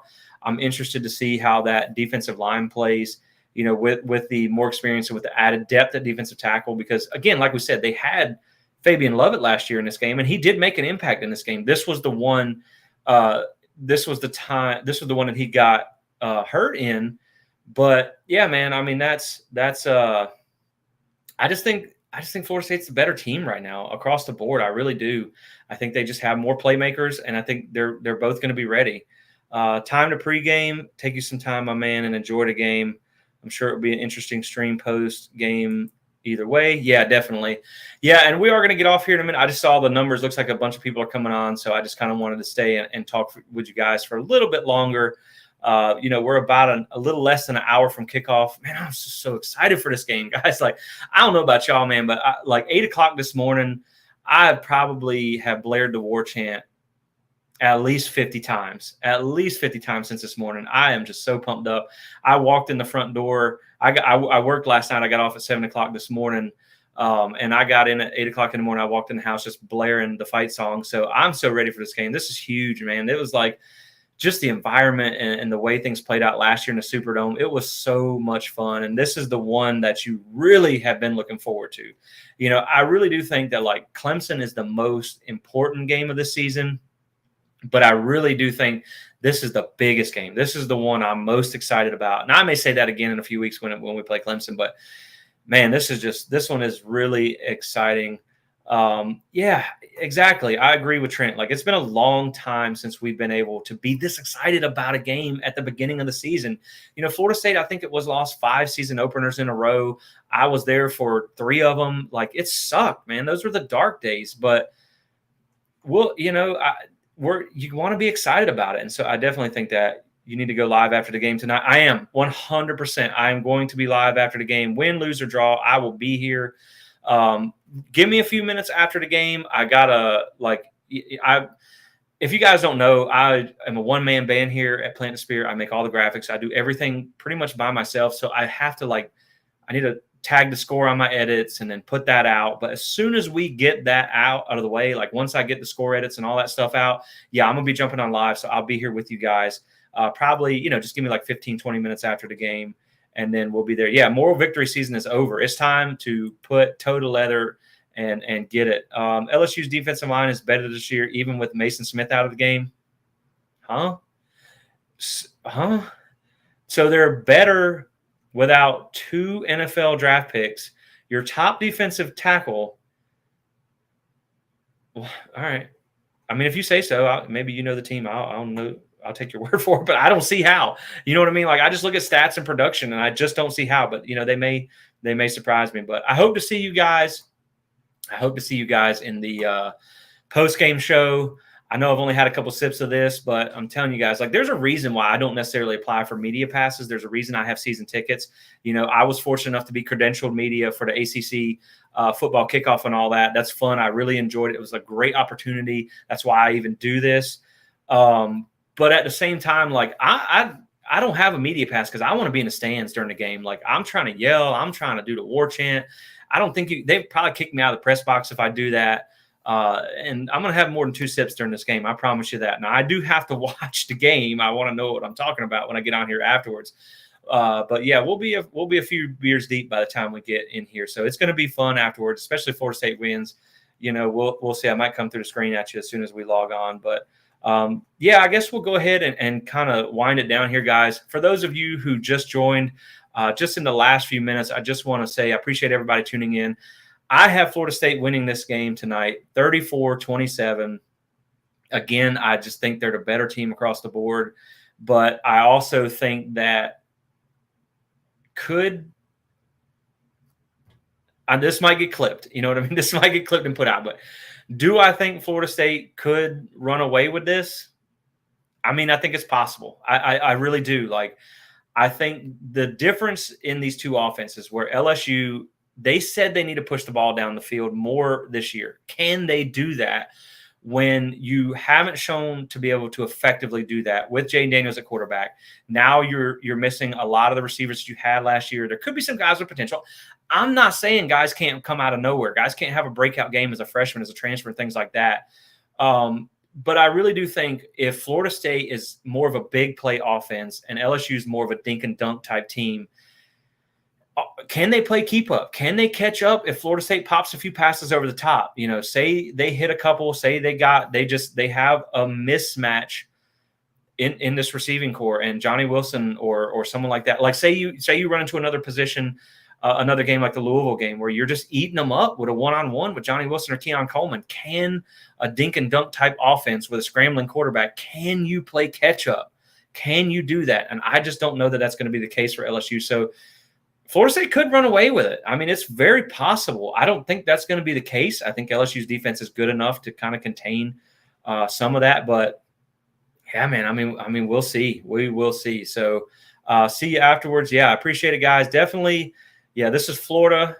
You know what state. Yeah, man, I'm super pumped. Like, I might have to do like a live watch along one day because I get crazy during the games. Like, I definitely get excited for it. I can't wait. I've been so excited for this game for a year since the clock hit 0 last year, since we just exploded in the Superdome when they blocked that extra point. So Johnny ate on him last year physical. Yeah. And the thing is, like, Johnny's still developing. We saw him end the season with a 202-yard receiving game against Oklahoma. And that's a lot of that was development. He's worked on his body control. He's worked on his hands. Like, he did drop a lot of passes last year, but they said that he's worked on that. And he's going to drop a few. That's just part of his game, but he's really a big physical player. One thing, and before we go, one thing that was interesting that Desmond actually said on game day, which I had no clue about this. He said that Johnny Wilson would right now currently be the second biggest size and weight combination, would be the second biggest receiver ever in NFL history. Ever. And that guy's on your team in college, and he's lining up against across from Keon Coleman, and you have Jaheim Bell, and you have Destin Hill, who has elite level speed. So we'll have to see. I mean, yeah, he did have a lot of drops last year, and that was something that I said that he does have to clean up this year. They said that he got better about it in practice, but he's still probably going to have some drops. I mean, that's just, it is what it is. You have to live with that with Johnny Wilson. But, one thing about Keon Coleman, he did have a very good catch rate. Jaheim Bell, I believe, was above 80% catch rate. So you have a couple guys there. So, Johnny's going to be the one that you're going to have to just, when you throw it up, you're going to have to hold your breath and hope he comes down with it. But, last year you have more targets to spread it around to this year. So that's definitely something that you don't, last year, Pokey Wilson was a really good player for you, and he made a lot of plays, but, you don't really have to overly lean on Johnny Wilson this year. You have other guys to spread it out to. And, we haven't even talked about Darian Williamson, a guy that came in, had a 100-yard game almost against Boston College, and then we didn't really see the rest of the year because of injury. Portier had a breakout spring. We haven't talked about CJ Campbell at running back, who looks like an absolute dude for a walk-on. So, it's interesting. It's interesting. So, I do think that, like I said, I think you upgraded and you're a better team this year. And so now you have some of the best pieces in the country on offense. And that's what's so funny to me is how so many people are willing to admit, like, Florida State is loaded this year. And then they pick LSU. I just don't get it. So, I honestly think LSU might be a little overhyped this year. But we're going to find out here in about 45 minutes. We're going to find out real quick. The talking season's over. It's time to strap it up. That's just my personal opinion. That's what I think. So, guys, we're going to wrap it up here. I have Florida State winning 34-27, and I'm going to catch you guys after the game on the live stream. I'm looking forward to it. I just hope it's a great game one way or the other, and I'm looking forward to it. I'm excited for Florida State football to be back. I really cannot. Yeah, Williamson is big. Florida State has so much size at receiver. Sorry, I can't stop talking about FSU. But, yeah, I think he's 6'2" or 6'4". Like, he's got really good size. So, Florida State, Deuce Spann. Think about Deuce Spann, too. Deuce Spann is, I think, 6'4", like 218. And they said per GPS was clocked as the fastest player on the team. And that's a guy that doesn't even get talked about because he's transitioning from the quarterback position. We didn't really see him do a whole lot last year. That's a guy that, look out. I mean, he's got incredible size and speed combination, and he's still developing too. So, there's a lot of guys that we haven't even talked about. A lot of the guys that once you dig past the ones that we know about that can still have a season, that can still be impact players. It's just, can Florida State put it all together on the field? Can they take advantage of all these targets and be more consistent than they were last year? You look at the NC State game, they couldn't even get a field goal in the second half to win that game. So you have things, like that where you got to see some things from Florida State. You do have to see some things from Florida State this year, but you didn't see guys like Jared Verse turn down potential first-round NFL draft money. You didn't see a lot of these guys come back if they didn't have lofty goals, if they didn't think they could accomplish something as a team. And I do think that's something that we're going to have to watch for. So, worry about his attitude, but I think, like, if the attitude was a problem after the thing we saw last year, the teaching moment on the sideline, with the portal nowadays, I know he hit the portal once already, but he probably could have got out of here before the second-time transfer rule, which is ridiculous the way the NCAA handled this. If he wanted out of here, I think he could have got out of here. I just think there was some frustration there. But, Norvell is a player's coach, and they talk about the family atmosphere here. So I'm not overly worried about that. It's kind of like FSU basketball where they talk about everybody celebrates everybody. And they've asked some players about that. It's not, oh, man, Keon got 100 yards and I didn't. I'm mad. Like, they cheer on each other. They want each other to be successful because they know it's for the good of the team. Yeah, I 100% agree on what the NCAA can do there as well. It's just terrible. They say that they're like they're looking out for the student athlete, and you let all these things slide, all these things over the years slide. And now you decide to get tough on some transfers. When you change the rules after they submitted their waiver, like, what a way to really just kind of screw over some kids that didn't deserve that. What does it hurt to let them play? I mean, you got, what's his name? Jayden Daniels. I think he just started his game at the 4th school that he's played at. Like, how is that okay? And Daryl Jackson can't play. So, it hurts your depth, which is something I talked about over the course of the season that could be a factor. But at the same time, I also think that, he didn't play for you last year, so it's hard to really count him against you, against what you're going to be able to do when he didn't play for you last year. But it's a loss. 6'6", 300 pounds with experience is hard to replace. There's no ifs, ands, or buts about that. So, again, it's just – but I think Florida State Fisk is a guy, I'm telling you guys, like, I'm excited to see this guy. When you turn on the tape, like, he is absolutely productive. He played against Pitt. I think he played against Michigan State last year too, 2 Power 5 teams, and it's not like he didn't do good in those games. So he's played against Power 5 teams. He was productive in all of those. So I definitely think that this is a guy that's really going to be an excellent player. I mean, he's a grown man. I think he's 23, 24. And that's the thing. Florida State, and the last point I want to make before I go, one of the reasons why I think Florida State can be really good this year and take another step forward is I did a podcast episode last year after Florida State lost to those 3 teams in a row. And I talked about, I went as far to do a snap count from Wake Forest, NC State, and Clemson.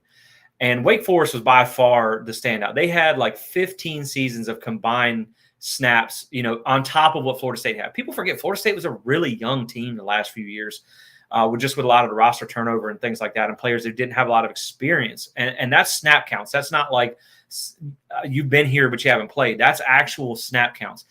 That experience level has changed this year. Now Florida State's one of the most experienced teams in the country.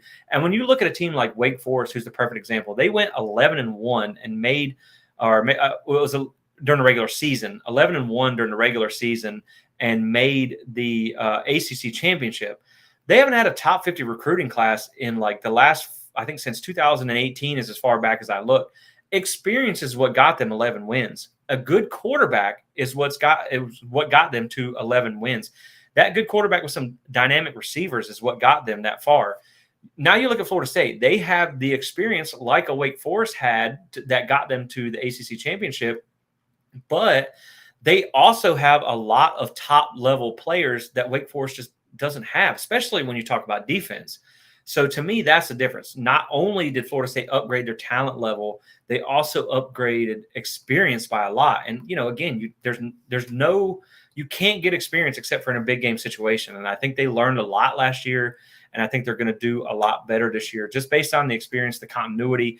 You only changed one position coach, which a lot of teams have had new coaches last year. So that's a fair argument why maybe some teams didn't do good last year. But the only coaching change you made, I feel like we all pretty much feel like was an upgrade and getting Surtain. So I think you have another year in the defensive system. You have another year in the offensive system. And I do think Alex Atkins at offensive coordinator has been a blessing to this offense. And that's no shade on Kenny Dillingham, but when you can see a team play to the strengths of their offensive line, I love being able to say the strengths of their offensive line, because there's been no strengths on the offensive line here for a long time.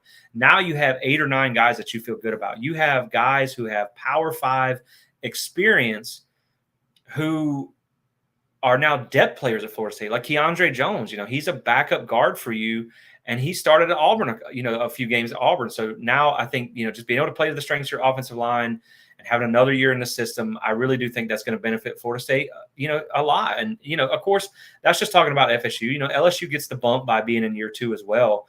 It's just, it's like I said, as we get ready to wrap up, guys, I know some of you are jumping in and some are going out. So, for those of you who may have missed some things, but yeah, I just have Florida State winning because I think right now they're just a better team. I think they have more pieces, and LSU may prove to us during the regular season that we're wrong about them. That's perfectly fine. That's okay too. Florida State may prove we're wrong about them. We don't know. That's why talking season and preseason rankings don't mean anything. That's why post-game, we'll be able to say, all right, we learned a lot. Now we know.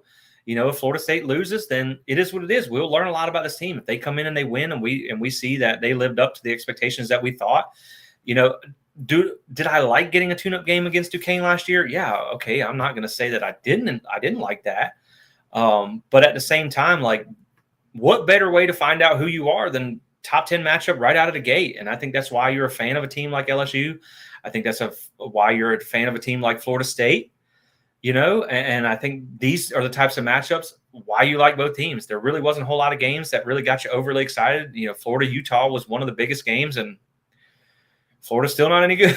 Florida's still not any good. But, if you look up the previews that I wrote on them, I didn't think they were going to be good. I was taking the under on their win total this year. But, yeah, we could literally rematch them if the cards fall right. I did mention that earlier this year. I think that they could – for sure end up there could be a rematch in the playoffs. That could be something that could happen. So, yeah, man, it's something that I'm really looking forward to seeing this game, because you just learn a lot in game 1 against a team like this. It's not, you see like Oregon beat Portland State 81-7 or something like that. I mean, congratulations. You didn't learn anything from that.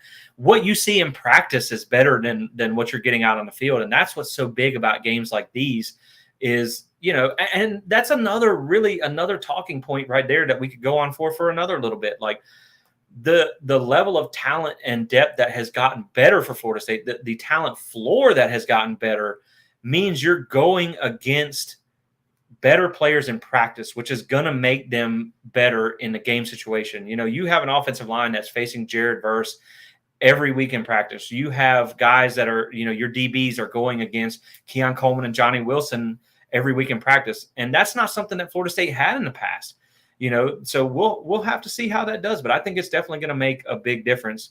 Boiled peanuts, bourbon, and a cigar. Yeah, boy, that sounds good right there. That's what I like. I love some boiled peanuts, man. We have them up here outside of Charlotte where I live, but not like Georgia. I passed a peanut stand the other day on the way to the beach, and I was like, I got to stop and get some. I'll be on beer tonight because I got to actually be able to record something later. But yeah, man, it's exactly iron sharpens iron. And that's the thing. You're going to see a better team because of who they go against. Like, imagine you face Jared Verse in practice every day, and then you go against Wake Forest's defensive end or something like that. Like, it's going to be light work for you. And so I think is definitely going to be a big one. Anybody else's stomach feel like they ate Taco Bell? Yeah, man, I'm nervous about it, but I'm confident at the same time. I said last season, I was cautiously optimistic because I feel like they could be better, but will they do it? This year, I feel like I'm nervously excited because I feel like they can do it, but will they be able to? Like, they have the pieces, but now will they be able to it?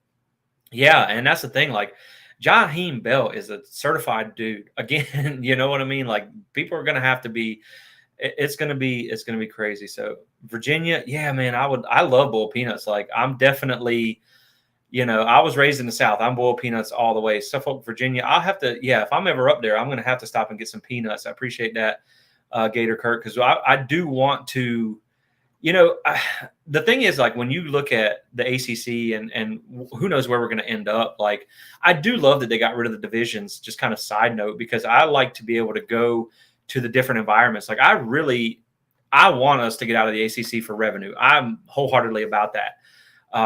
If it takes a few years, I hope it's at least 2025, because I really want to go to the game at Virginia Tech. I really want to see Lane Stadium at night. I think that's really cool. But, when you talk about having the environments like the SEC and the Big Ten have, Florida State, really, you play on the road at Clemson, NC State, everybody hates playing there. But outside of that, and Virginia Tech, who I think we've only played like 2 or 3 times as an actual ACC team, like not in the bowls or anything like that, it's just not enough. I think they should be playing more. So I do like the divisions being gone this year.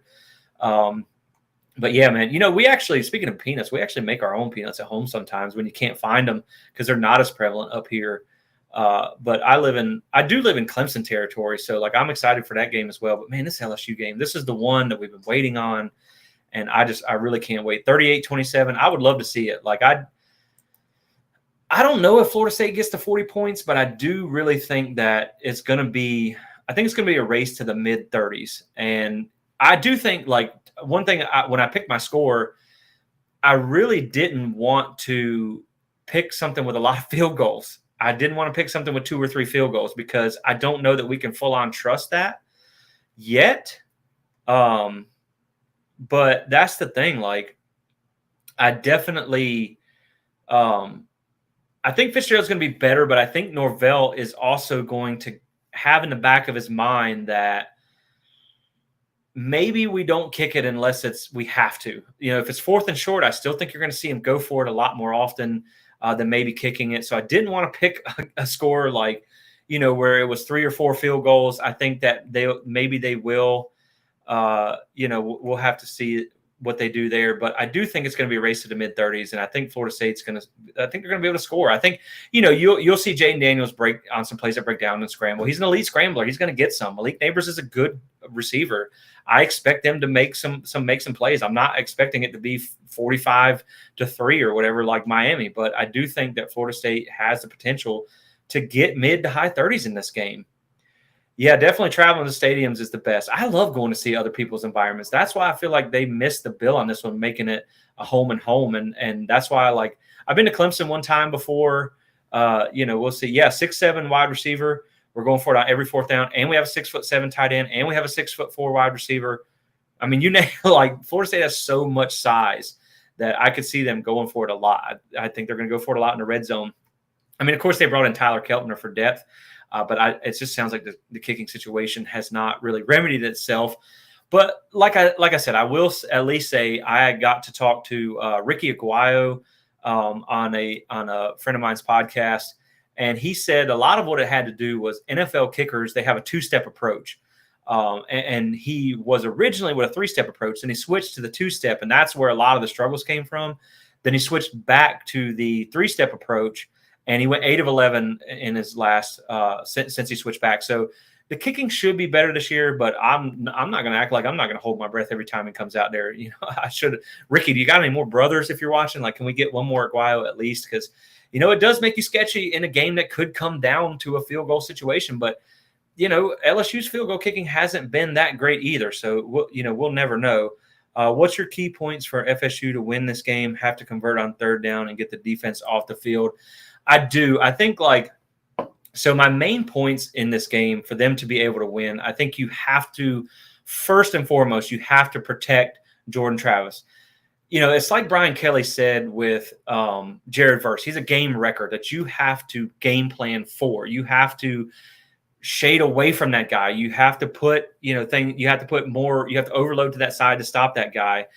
And that's something that Florida State's going to have to do against Harold Perkins, because you can have all the weapons in the world, but I don't think they're going to do their best to not allow Jordan Travis to stand back there and take advantage of those weapons. So I think really key number one is protecting Jordan Travis. Now, they did good last year, only 2 sacks. His pressure to sack ratio last year in this game was only 13%, a little over 13%. So I think protecting Jordan Travis is number one, because if you do that, you can open up things with the deep play pass. And then you also have the run game that you can set things up with. Plus, you still got the screen game. You got the short passing games with guys like Toa Philly, with guys like Destin Hill. So you can play the short game, you can play the mid game, and you can play the deep passing if you need to. So you just got to let Jordan have the time to take advantage of all these weapons. And then you also have to figure in, like, when you look at the defensive side of things, I do think it'd be nice for them to establish the run.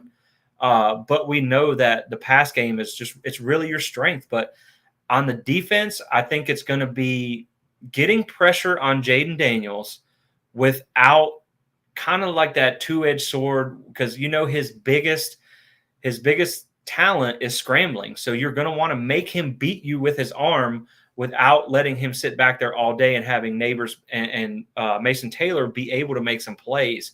So I do think that containing Jayden Daniels will be your key on defense. Make him beat you with his arm, and then protecting Jordan Travis and letting him beat LSU with his arm is going to be your 2 keys in this game. And then I will give you a bonus third key. I think you need to maybe make some plays on special teams. A lot of people were nervous because Keon Coleman's your punt returner, and some of the guys that you got back there on kick return that are starters. But in a game like this, where you don't know what's going to happen, where you're up against a good team, I'm okay with it, because you have to try and find those little advantages every which way you can. And maybe it's the fact that Keon, say he fair catches every punt, and you just get the ball back to your high-powered offense. And then say LSU muffs a punt. Like, that could be the difference in the game. Say Keon breaks one, say you get a decent kickoff return. Say, you bust a big kick like Trey Benson did against Boston College or something. Like, that could be the game. So I definitely think, block kicks is our thing now. Like, they blocked a field goal last year. They blocked an extra point. The block at the Rock against Miami. This is something this team's good at. So to me, I think it's going to be getting Jordan Travis the opportunity to win this game with his arm or hurt you with his legs. And then I think it's going to be containing Jayden Daniels and then trying to come up with some big plays on special teams. But I do think the big thing for Florida State in this game is to just mentally stay in it. You know what I mean? If you get ahead, don't get comfortable, because we saw them crawl back into this game last year. If you get down, don't get down on yourselves, because this is a big play offense. They can catch up like that. You know what I mean? They can get back in this game with the quickness. So that is something that I do think that the psyche's going to be there. This team, there's no quitting this team. We saw that last year. And so I definitely think that I definitely think that Florida State will not get rattled in this game. I don't think so. And you're probably going to have the crowd advantage. So that's good. Tigers by 1,000. Probably not, but okay. But anyway, guys, so I'm gonna go get the wings on. I think my wife's already started them, so maybe they'll be done by the time kickoff goes. And I need to grab a couple other cold ones. But guys, I appreciate so much you guys tuning in, getting in the comment section, being active in this. I really appreciate it. This was my first live stream before a game, so I think it went well. I really enjoyed it, and I can't wait to get on here with you guys after the game.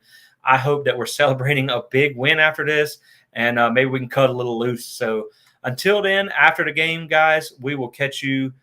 Yes, I did see a picture earlier. One thing to touch on, Renegade and Osceola, I did see a picture of them on the field.